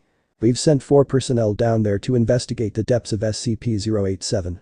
Suffice to say, each report included sightings of a humanoid face in the darkness that stalked them upon descending deep enough. How many made it out alive? The first and second, Azazel winced at that. 2 out of 4 isn't exactly good numbers and the second went catatonic when he returned. We lost contact with the third, and I can't actually share any details on the 4th incident. Data was expunged. Yeah, I guess that would suck. But compared to what just breached its containment, we've got a bigger issue on our hands, and other personnel, seemingly an officer of sorts tasked with defense, sighed. SCP-682 went loose recently. 6-8 whoa. Let's see, which one is that? The sculpture. The doctor. Thus someone spared him the guessing game by moving the slide to the next one. He turned in his seat to look at the picture, and his smile fell faster than he did from heaven. Oh. You can see why we're in a lot of trouble now, yeah? You mean everyone's in deep shit, he corrected, leaning forwards with a serious look. Such an expression was mirrored by everyone else at the table. Jeffrey was the worst of all, looking 20 years older because of his frown. Of all the things you could have possibly let out of its captivity, it had to be the single most biologically advanced monster there is. It wasn't our fault. It was a complete freak accident. She's not wrong. From ex-Captain Elliot's accounts, he was the leader of Team G6. The only one survivor of his group and the one to confront 6-8 there was a bright flash of light mere moments before it was about to slaughter him. And then, SCP-682 disappeared. And you sure it ain't something that SCP-682 could do? Not as far as has been documented, another doctor replied. While SCP-682 has displayed countless abilities thus far, there hasn't been any reported incidents of teleportation. The most it has ever achieved is bodily contortion to the point that it can move in a mud-like conformation, as well as producing wing-like limbs to grant flight. But nothing as advanced as complete spatial displacement. Judging by their shared expressions of disbelief and horror, there was no doubting the truth in his words. Azazel swept his hair back, eyes narrowed. Which means that someone else warped SCP-682 out of the facility. That's the likely conclusion. We don't have much evidence, and all the sensory devices that you invented for us couldn't detect any magical wavelengths. We can't determine who warped SCP-682 away, or where it was transported. We're in the pitch black here. That's not good. Sorry, that was inaccurate, this was real bad shit. In truth, Azazel wasn't too familiar with the beast. He'd only ever seen SCP-682 in its containment twice, and he'd read on its documents a few times here and there. The extensive experiments they'd conducted in order to kill it would have made a college professor green with envy, and though every attempt was just a failure in the end, that they'd tried it all and continued to do so spoke of persistence. But it also spoke of the creature's absolute immortality, having averted death at every turn one way or another. Seriously, it has to be dunked in acid 24/7 just to keep more than half of its body deteriorated so that it can't do anything. Azazel glanced upwards from where he'd been staring at the table, seeing nothing but absolute concern in his human friend's gaze. The others were in a similar state, trying to cook up an idea to track down the beast or a conjecture as to whom could benefit from freeing 6-8. No one was getting anywhere like this, however. He tried for a smile, reaching out a hand to pat his friend on the knee. Don't worry about it too much, he said. Then, he focused his words on everyone else. Think about it like this. It couldn't possibly be as bad as SCP-096. Everyone's faces faltered at the mention of the shy guy. I swear, we really need to kill that thing as soon as possible, someone groaned into their hands. I mean, can you imagine? Just looking at the thing, and it will go literally anywhere to kill you. That happened once, you know.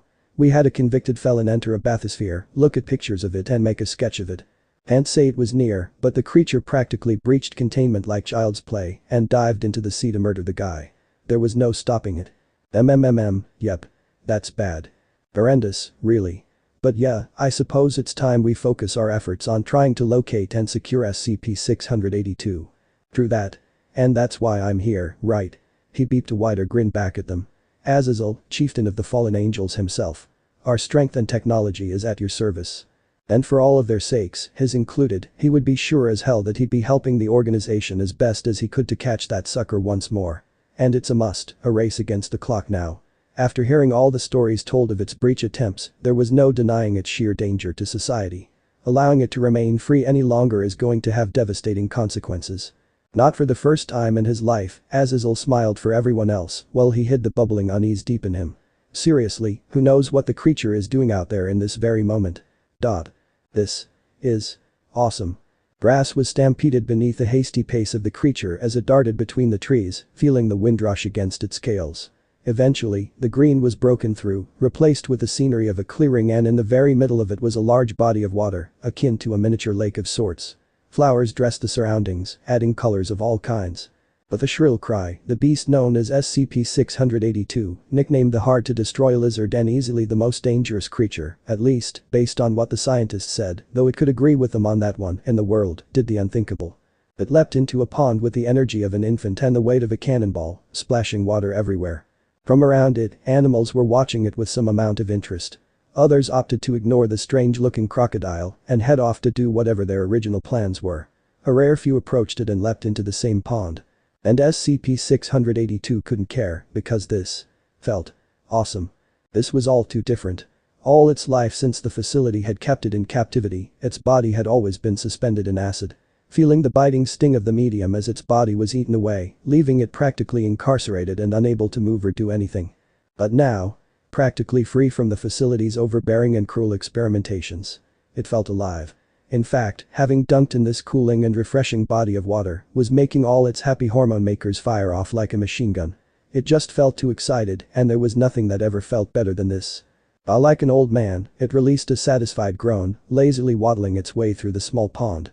It is decided this pond alone shall be my home from now on. It was really small, and it had no doubt that it wouldn't be enough for it down the line. But right now, this is its personal haven. 680 dunked its head underneath the water, taking a big gulp of the refreshing liquid and enjoying how cool it felt inside. It surfaced slowly after, in time to see a couple of frogs watching it with big, unblinking eyes. One of them croaked and hopped onto its head before hopping off into the water with a little ploosh. The supposed normal inhabitants of this world, though one could agree that SCP-682's definition of normal was limited to SCPs and the like. Still, being in this place alongside all these little, harmless and admittedly cute, for some of them creatures was rather nice. After spending half an hour in the pond, and SCP-682 had gotten exceptionally well of keeping track of time, often for the sake of planning its timing of breaches and predicting the task force's mobilization times, the lizard stepped out and began shaking its body like a dog would, drying itself to an acceptable degree. The cooling air was a balm on its skin, and it sighed in delight once more. This is easily the single best thing to have ever happened thus far. Afterwards, SCP-682 began its trek through the forest. So much greener than the facility's bland grays and whites, and with so much more life to it that it's almost dizzying, but in a good way, certainly. All these natural sensations and sights. Perhaps a part of it should be afraid of being in new territory, but anywhere that isn't in the facility's reach was an instant win in its books. And with this being such a refreshing experience, it was keen on enjoying the moment for as long as possible. Even so, it wasn't a fool to assume that the facility would just sit on their behinds and do nothing. Those people, who have access to unlimited funds and advanced technology, will spend every resource they have on hand to locate it and take it back to its containment.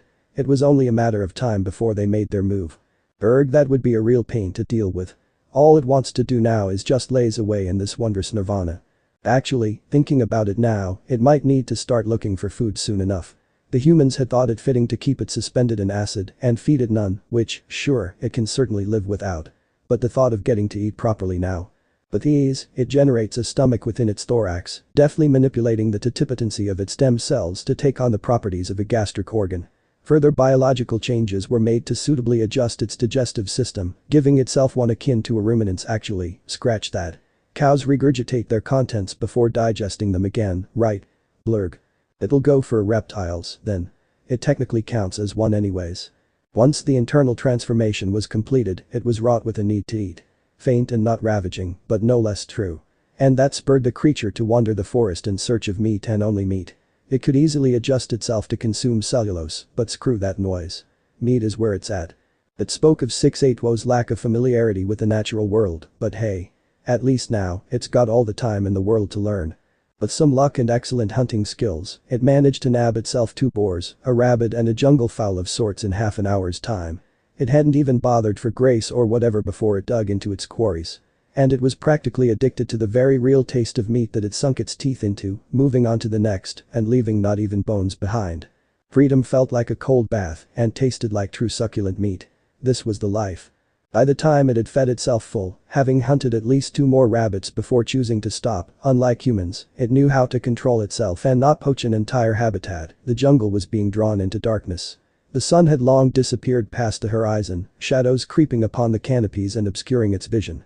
Every corner and edge could have possibly hidden a lethal animal to the useless human, but to the indestructible being. PFFT. All it needed was a few adjustments, and night vision was no longer an issue. Nevertheless, as it continued to move in a direction, the creature regarded its environment with curiosity. This was a place that it had no knowledge of, and it wasn't well acquainted with habitats and their residents to know which part of the world it had found itself in. At best, it was someplace in actually, never mind. It had literally no idea. But the animals it sees from time to time are certainly peculiar. Bluebirds, monkeys, brightly colored bugs and an assortment of other things that one couldn't envision without seeing for themselves. Tusked boars, cubs and other things were also prevalent. It was a variety of colors, shapes and sizes that provides a richness to the life within this forest that SCP-682 can't help but feel drawn to. It was a stark contrast to the emptiness of the mountains that it manages to catch glimpses of during its successful breaches back then, and it knew which one it preferred. Something comes to life. Unlike before, however, it doesn't tense up. Chemoreceptors hidden within its antenna detect intrinsic chemical processes in the air, and it turns its gaze upwards. And the world lights up with a collection of bright little glows. Fireflies, its mind whispers. For a moment, it felt its breath stolen away by the beautiful sight, actually pausing to burn the image into its mind. Such a simple mechanism that these creatures are born with, and something that its own biology could replicate and improve, but it is this simplicity and naturalism that makes it even more magical. And so, SCP-682 continues its journey onwards, seeking shelter beneath a massive hollow tree trunk situated next to a rather large sharp rock. That also housed a couple exquisite birds. Some took off in surprise while others were too asleep to even care, and the beast opted to make as little noise to bother the little ones.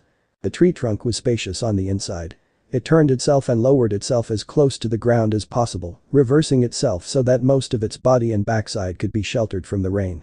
Afterwards, it proceeded to lie its head down, chin touching the dirt. The moist and cooling mud beneath its chin smelt rich and wet. It was a kind of scent that some might not have been capable of tolerating, but to SCP-682, who had only known the artificial smell of man-made concrete and antiseptic, this was so much better. It was natural, refreshing and quite honestly rather soft. A more comfortable mattress than a room of acid, for sure. Something shifted in the corner of its vision. A family of rabbits, each one sporting bright red eyes that reflected the pale light. They watched him, and eventually, they too dropped low to sleep. And SCP-682 opts to fall asleep, at peace for the first time in a very long time. Now, the story remains this way for a very long time for the apocalyptic beast, so not much needs to be documented. Each day is but a repetition of the one before, with little changes, but no less joyous for the creature. Not like that would stop the others from asking it to tell stories of its time in its old home, much to its chagrin and silent enjoyment, for the beast would somehow take on the role of honorary grandfather of the house and have a fondness of telling stories all the time and at times repeating them, though no one ever minds.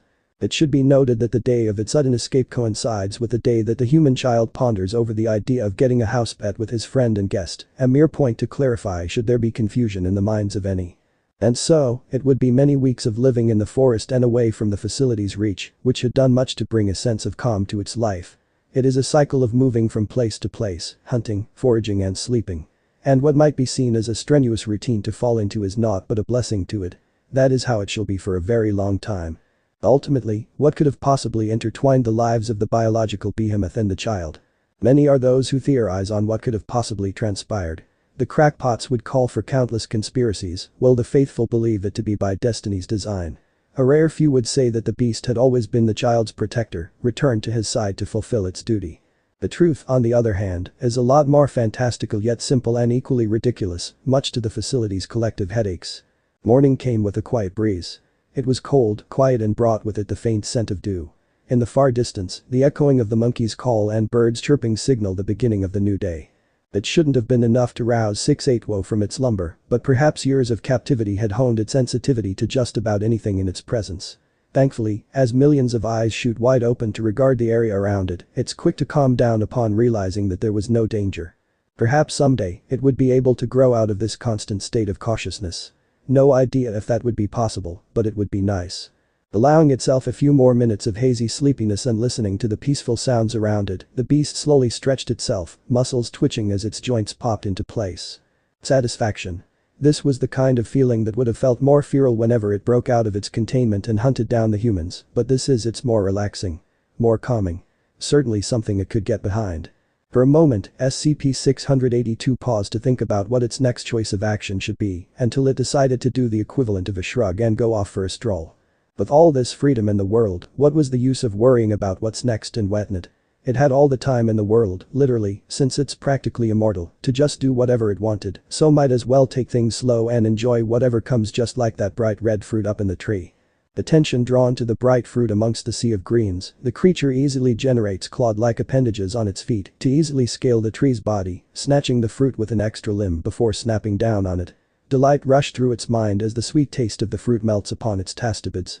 The crunching texture and sweet flesh was different to meat, but it proved itself no less worthy as a food. Yes, it did say that it would stick only to meat. But as it came to learn, being really picky ain't as easy as it hoped. And apparently, diversifying its diet a little bit isn't the worst thing in the world, so shush. Consuming the entirety of the fruit, it opted to move once more. While most would probably settle for one spot alone, 6-8wo had found the nomad's life to be a lot more fun, if only because it got to see new places all the time. For the time being, though, it had decided to stick to the forest for now. Traveling between regions sounds like a guarantee to getting detected by the facility, damn them and their sophisticated technology. So, for that reason, it'll need to be cautious going forwards. But again, it's in that phase of dancing across clouds and rainbows, despite how many weeks it's been. It could hardly give a pox about anything. Slowly, it closed its many eyes and took in a deep breath, feeling the forest humidity fill its chest. 2 seconds to pause before it finally expelled the air with a sigh. What simplicity. A lovely day without stupid scientists and bothersome guards watching you every single hour of the day and trying to figure out ways to kill you, it sighed happily. All eyes then opened, what felt like an excited smile forming upon its mouth. Truly, an actual happy ever after. What could possibly go wrong? But a happy hum and a pep in its step, the beast trotted off, unaware that it had committed one of the biggest mistakes ever known to mankind, jinxing life. Clearly, SCP-682 hadn't learned its lessons about that. Perhaps it just never considered the happenstance of it doing exactly just that during its breaches, opting to make a mockery of sorts and end up recontained. And yet, perhaps due to the excitement from its true escape, all that dopamine and endorphins have done their job to royally mess with its reasoning ability. Of course, nothing strange happens right away. If anything, SCP-682 is able to go on with its day as per normal for the remainder of the day.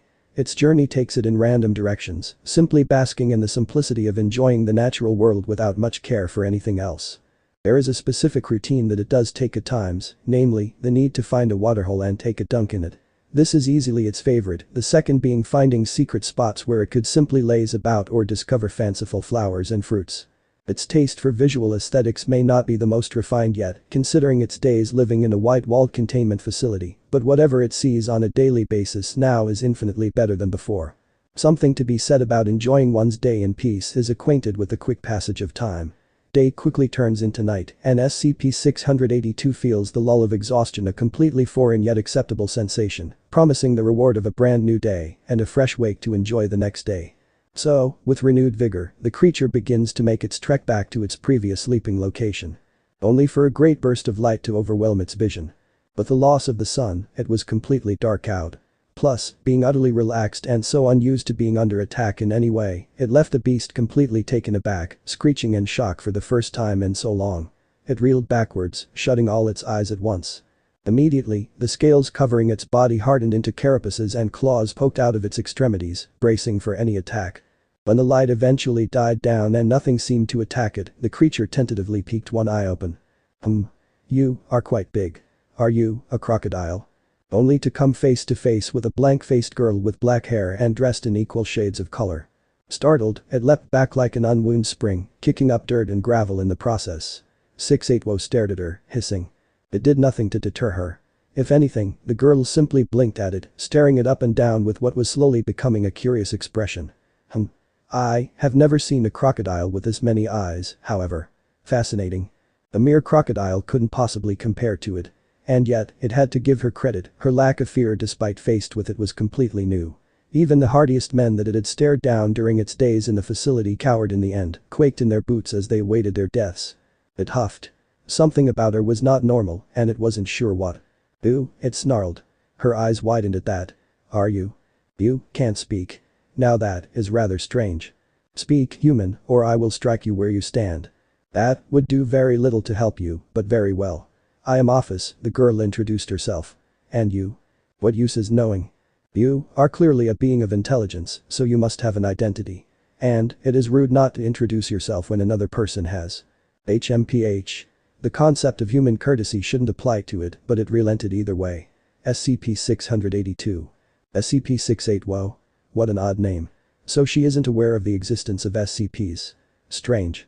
Could she be one as well, and she just doesn't know? It couldn't smell anything strange from her, and it wasn't feeling anything. Nevertheless, it is a pleasure to make your acquaintance. The same cannot be said for myself, it hissed back, lowering its body. What do you want? She looked at it in the eyes and spoke. I am here to look for a pet to bring back.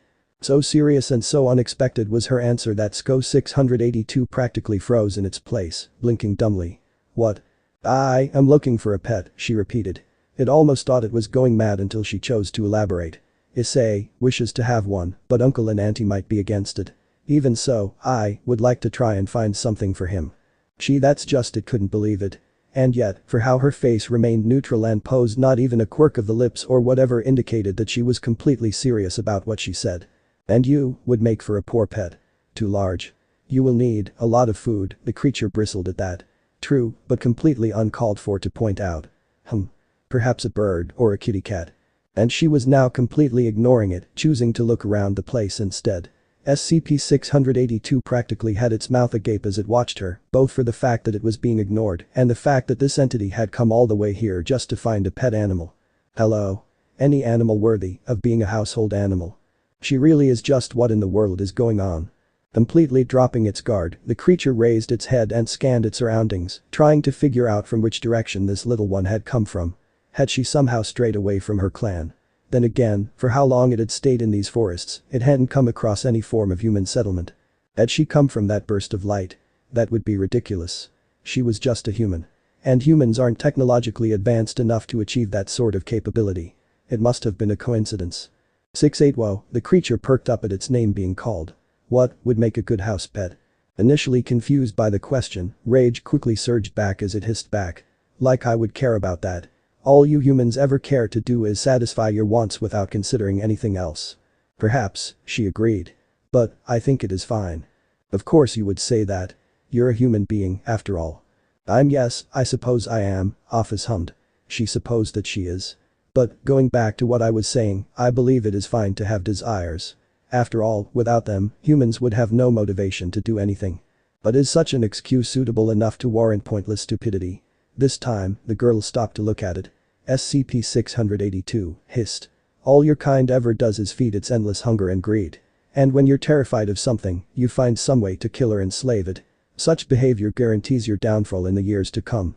One might have called it a personal opinion, and 680 wouldn't think to deny it. After all, had it not been a victim of imprisonment for decades? Experimented upon and drowned in acid simply because it was too dangerous to leave alive. That it would kill the humans if ever set loose. And it would have. And it will. But this beautiful freedom in a world so unblemished and with no humans in sight, well, it isn't exactly causing any issues, is it? They'd never thought to try. Try and give it this opportunity. Give it this taste of peace. And again, maybe it would have tried killing them, but hey. It's just returning the favor. You speak as if you've experienced such injustice. Is that true? SCP-682 scoffed, whipping its head away. Like I need to answer that. I see, and then, she looked in a specific direction. Also, it seems that we are under attack. What are you? Click. The beast sensed them long before the first projectile struck it. With heightened reaction speed and biological adaptability that exceeded any living being, 680 doesn't even need to think before it hardens its body, an instinctual reflex that comes just in time to catch an explosion to the side. Pain speared through its being like an electric shock, causing it to scream out. The heat and light slowly washed away, casting it in darkness once more. However, 680 was now on full alert, turning in the direction of its assailant. With a growl, its layer of shells was substituted for a lighter yet no less durable material. From its head, feelers sprout outwards, and the muscles in its body mutate to give it more mass, giving a significant enlargement to its overall body. Shit. Thought I had that one. No, I think you got it in one. It's just the monster that was a little faster on the trigger. Humans.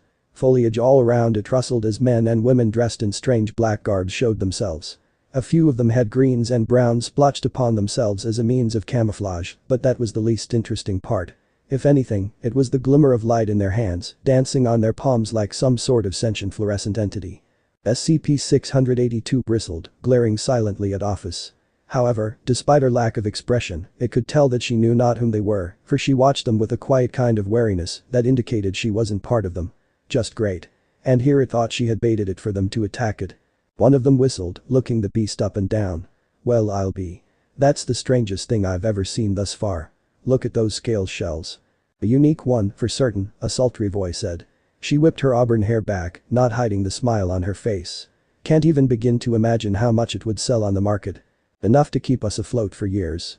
Hell, I'd say decades. Poachers of sorts. Damn it. Of all the things to have disturbed its peace here and now, it had to be humans, and though Ophis counted as one, it hadn't found any concrete reason to dislike her presence just yet, so it chose to ignore her. Like it hadn't gotten enough of them before this. One of them looked at Ophis. Oh, there's a little girl here. Where you from, little miss? I am from home. The FFT, looks like someone's got a sense of humor, has just got the others to chuckle along. A total of 16 men and women, all with that strength light power thing. Well, a little girl doesn't sell as much, but I'm sure someone could use a new pair of kidneys. Mary, he spoke to Irina. Nab her, will ya? Everyone else, focus on the lizard. Pure vitriol filled its veins, its vision red. So they think just a measly number of them were enough to incapacitate it. The arrogance. Whole armies were needed just to recapture it every time it broke its containment. And it had fought and bled and clawed its way through artillery fire, machine gun, bombs, poison and fire to get to where it is today. If they think they could simply take it away from its newfound home. Looks like we are surrounded, Ophis commented. 6-8 Whoa, would you like to? The girl's voice was drowned out in the sounds of its heartbeat. She quickly turned her gaze to the monster, and her eyes widened. Oh. Like clockwork slotting into place, SCP-682's body contorted as it suddenly grew in mass, easily putting to shame its initial growth by greater levels. It was but a twice of its initial size. And then by 4 times, and ultimately by 10. Muscles were hypertrophied, swollen and pulsating. Steam escaped its teeth each time it breathed, heat quickly building in relation to its eyes, and that alone allowed heat to wash over their surroundings. SCP-682 was not just a mere anomaly. It was a king of beasts. A monster unlike any other. And it would not bow down to an inferior race. In fact, the others here must have realized that as well, for they looked upon its titan-sized stature with horror. Some were already scrambling to ready a spell or a weapon, but it would be useless. They had chosen to die. If a Grim Reaper doesn't exist, then it may as well play that role. Come then, insects. If you think you have what it takes to best me, then go ahead and die trying. And then, without mercy, it dove in for the kill. The doorbell rings. The show on the television isn't successful in keeping his eyes glued to it, for his head immediately swivels in the direction of the door with anticipation. Issei, there's a package outside, his mom said from where she was wiping down the dining table. Can you grab it for a quick bit? A package? Issei practically went taut in excitement. Ooh oh. What is it? That's a secret. Issei went awe. But knew that he'd find out if he brought it. Inside he'd always enjoyed opening up stuff, like packages and boxes, to find out what was inside. Sometimes, it'd be a cool toy, or an electrical appliance, or a gardening tool his mom would need. Pretty cool. Without wasting a moment, Issei stepped off the couch, Ophis muttering a soft "be quick." He went over to check outside through a window, sighing in relief. Judging by the lack of clouds, there shouldn't be any rain tonight. It had been rather heavy the night prior. It's already night, so the air is pretty chilly. Getting caught sopping wet at the same time didn't really sound fun. Putting on a pair of slippers, Issei stepped outside of the house, shuddering a little from how cold it was outside. The street, devoid of people yet filled with muted noise coming from the other houses, was lit up with warm glows of yellows. It was a typical sight that he'd seen plenty of times, yet it evokes that feeling of ooh, this looks pretty in him all the same. Actually, now that he thought about it, he sure can't wait for winter to come around. Once the snow hits and the streetlights are turned on, the sights would be even more amazing. And more fun to play in the snow. He definitely need to get Ophis to join him too, though he has a feeling that it might be difficult, considering how she behaves almost similarly to a sleepy house cat 80% of the time. Eyes scanning across his dark surroundings, he spotted a parcel sitting on the wall beside the front metal gate. Darn. That looks a little too tall for him to reach. But I'm nothing if not stubborn, and no dumb wall can stop me. He marches over to the wall, staring up and trying to measure the approximate height in relation to his own. He ain't tall yet, but he'll get there someday. The realization that the package was within his reach fills him with determination. And that's enough for him to attempt to reach for it by jumping upwards, arm outstretched. His fingers tap against the edge with each jump, and though most people would be dissuaded after a couple of tries due to laziness or because they make no progress, Issei was only spurred to keep trying. Grunting, he tenses his legs and leaps even higher to pull the parcel closer to the edge. A bright flash went off in the distance, draws his gaze to the left to where the neighborhood park is located. It died just as quickly as it had come, leaving the world in relative darkness once more. Whoa, that was bright, he said. And then, he shrugged. Oh well. Probably a blown fuse or something. He retrieved the package, taking a moment to turn it around in his hands. He then tried to sniff it, then listening closely as he gently shook it to figure out whatever was inside. When he got nothing, he decided that he may as well find out by giving it to his mom already. Just before he could enter the house, however, a loud growl filled the air. The boy froze up, chocolate eyes going wide as his head snapped backwards. Eh? Blinking, he looked left and right to find the source of the sound. Hello? Is anyone out there? No one answered. And whatever made that sound didn't bother to make the same sound. What the heck was that? After a while, he decided to just ignore it. With package in hand, he was ready to go back inside. Issei. Office. It was to the side of his raven-haired friend that he found himself staring at when he turned his head away from the front door. She was standing on the other side of the iron gate, ever present with that blank expression of hers. Wait, when did you even go out? He looked left and right. I think you went to the bathroom. I did, although it was for a short moment, she said. I brought someone. Someone? Who do you? The answer to his question was a thump, thump, thump. The ground shook with each movement, but the steps grew lighter soon enough, and Issei's lower jaw dropped when he laid eyes on the beast that towered behind his best friend. Standing in all of its glory was a strange hairy lizard with a lot more eyes than he'd ever seen on any existing animal. It smelt of the forest, reminding him of the times he and his parents used to take walks in some forest parks to enjoy the sights and calming ambience. Also, for some reason, the thing was glaring at Ophis. Like, a lot. And he didn't even know crocodiles could glare to begin with. This is 6-8-woe. It owes me a favor, and I wanted you to meet it. He blinked, switching from looking at Ophis to the lizard with the numbers for name. Nice to meet you. The same cannot be said for me, it hissed slowly, surprising him with the ability of speech. It is a little grumpy, isn't it? She commented, making the lizard bristle. That's one way to put it. Issei took one last look at the massive crocodile thing and came to the conclusion that there were just no other animals like it. That it could talk at all indicated that it was something clearly different, and with how it was capable of emotion and opinion as it was. Well, this night is a weird one. End of the part 2. So how was this story? I hope you like it. And if you like it, share this story with your friends and like the video too. And don't forget to subscribe our channel for daily awesome fanfiction. Okay, it's time for me to go. Bye bye.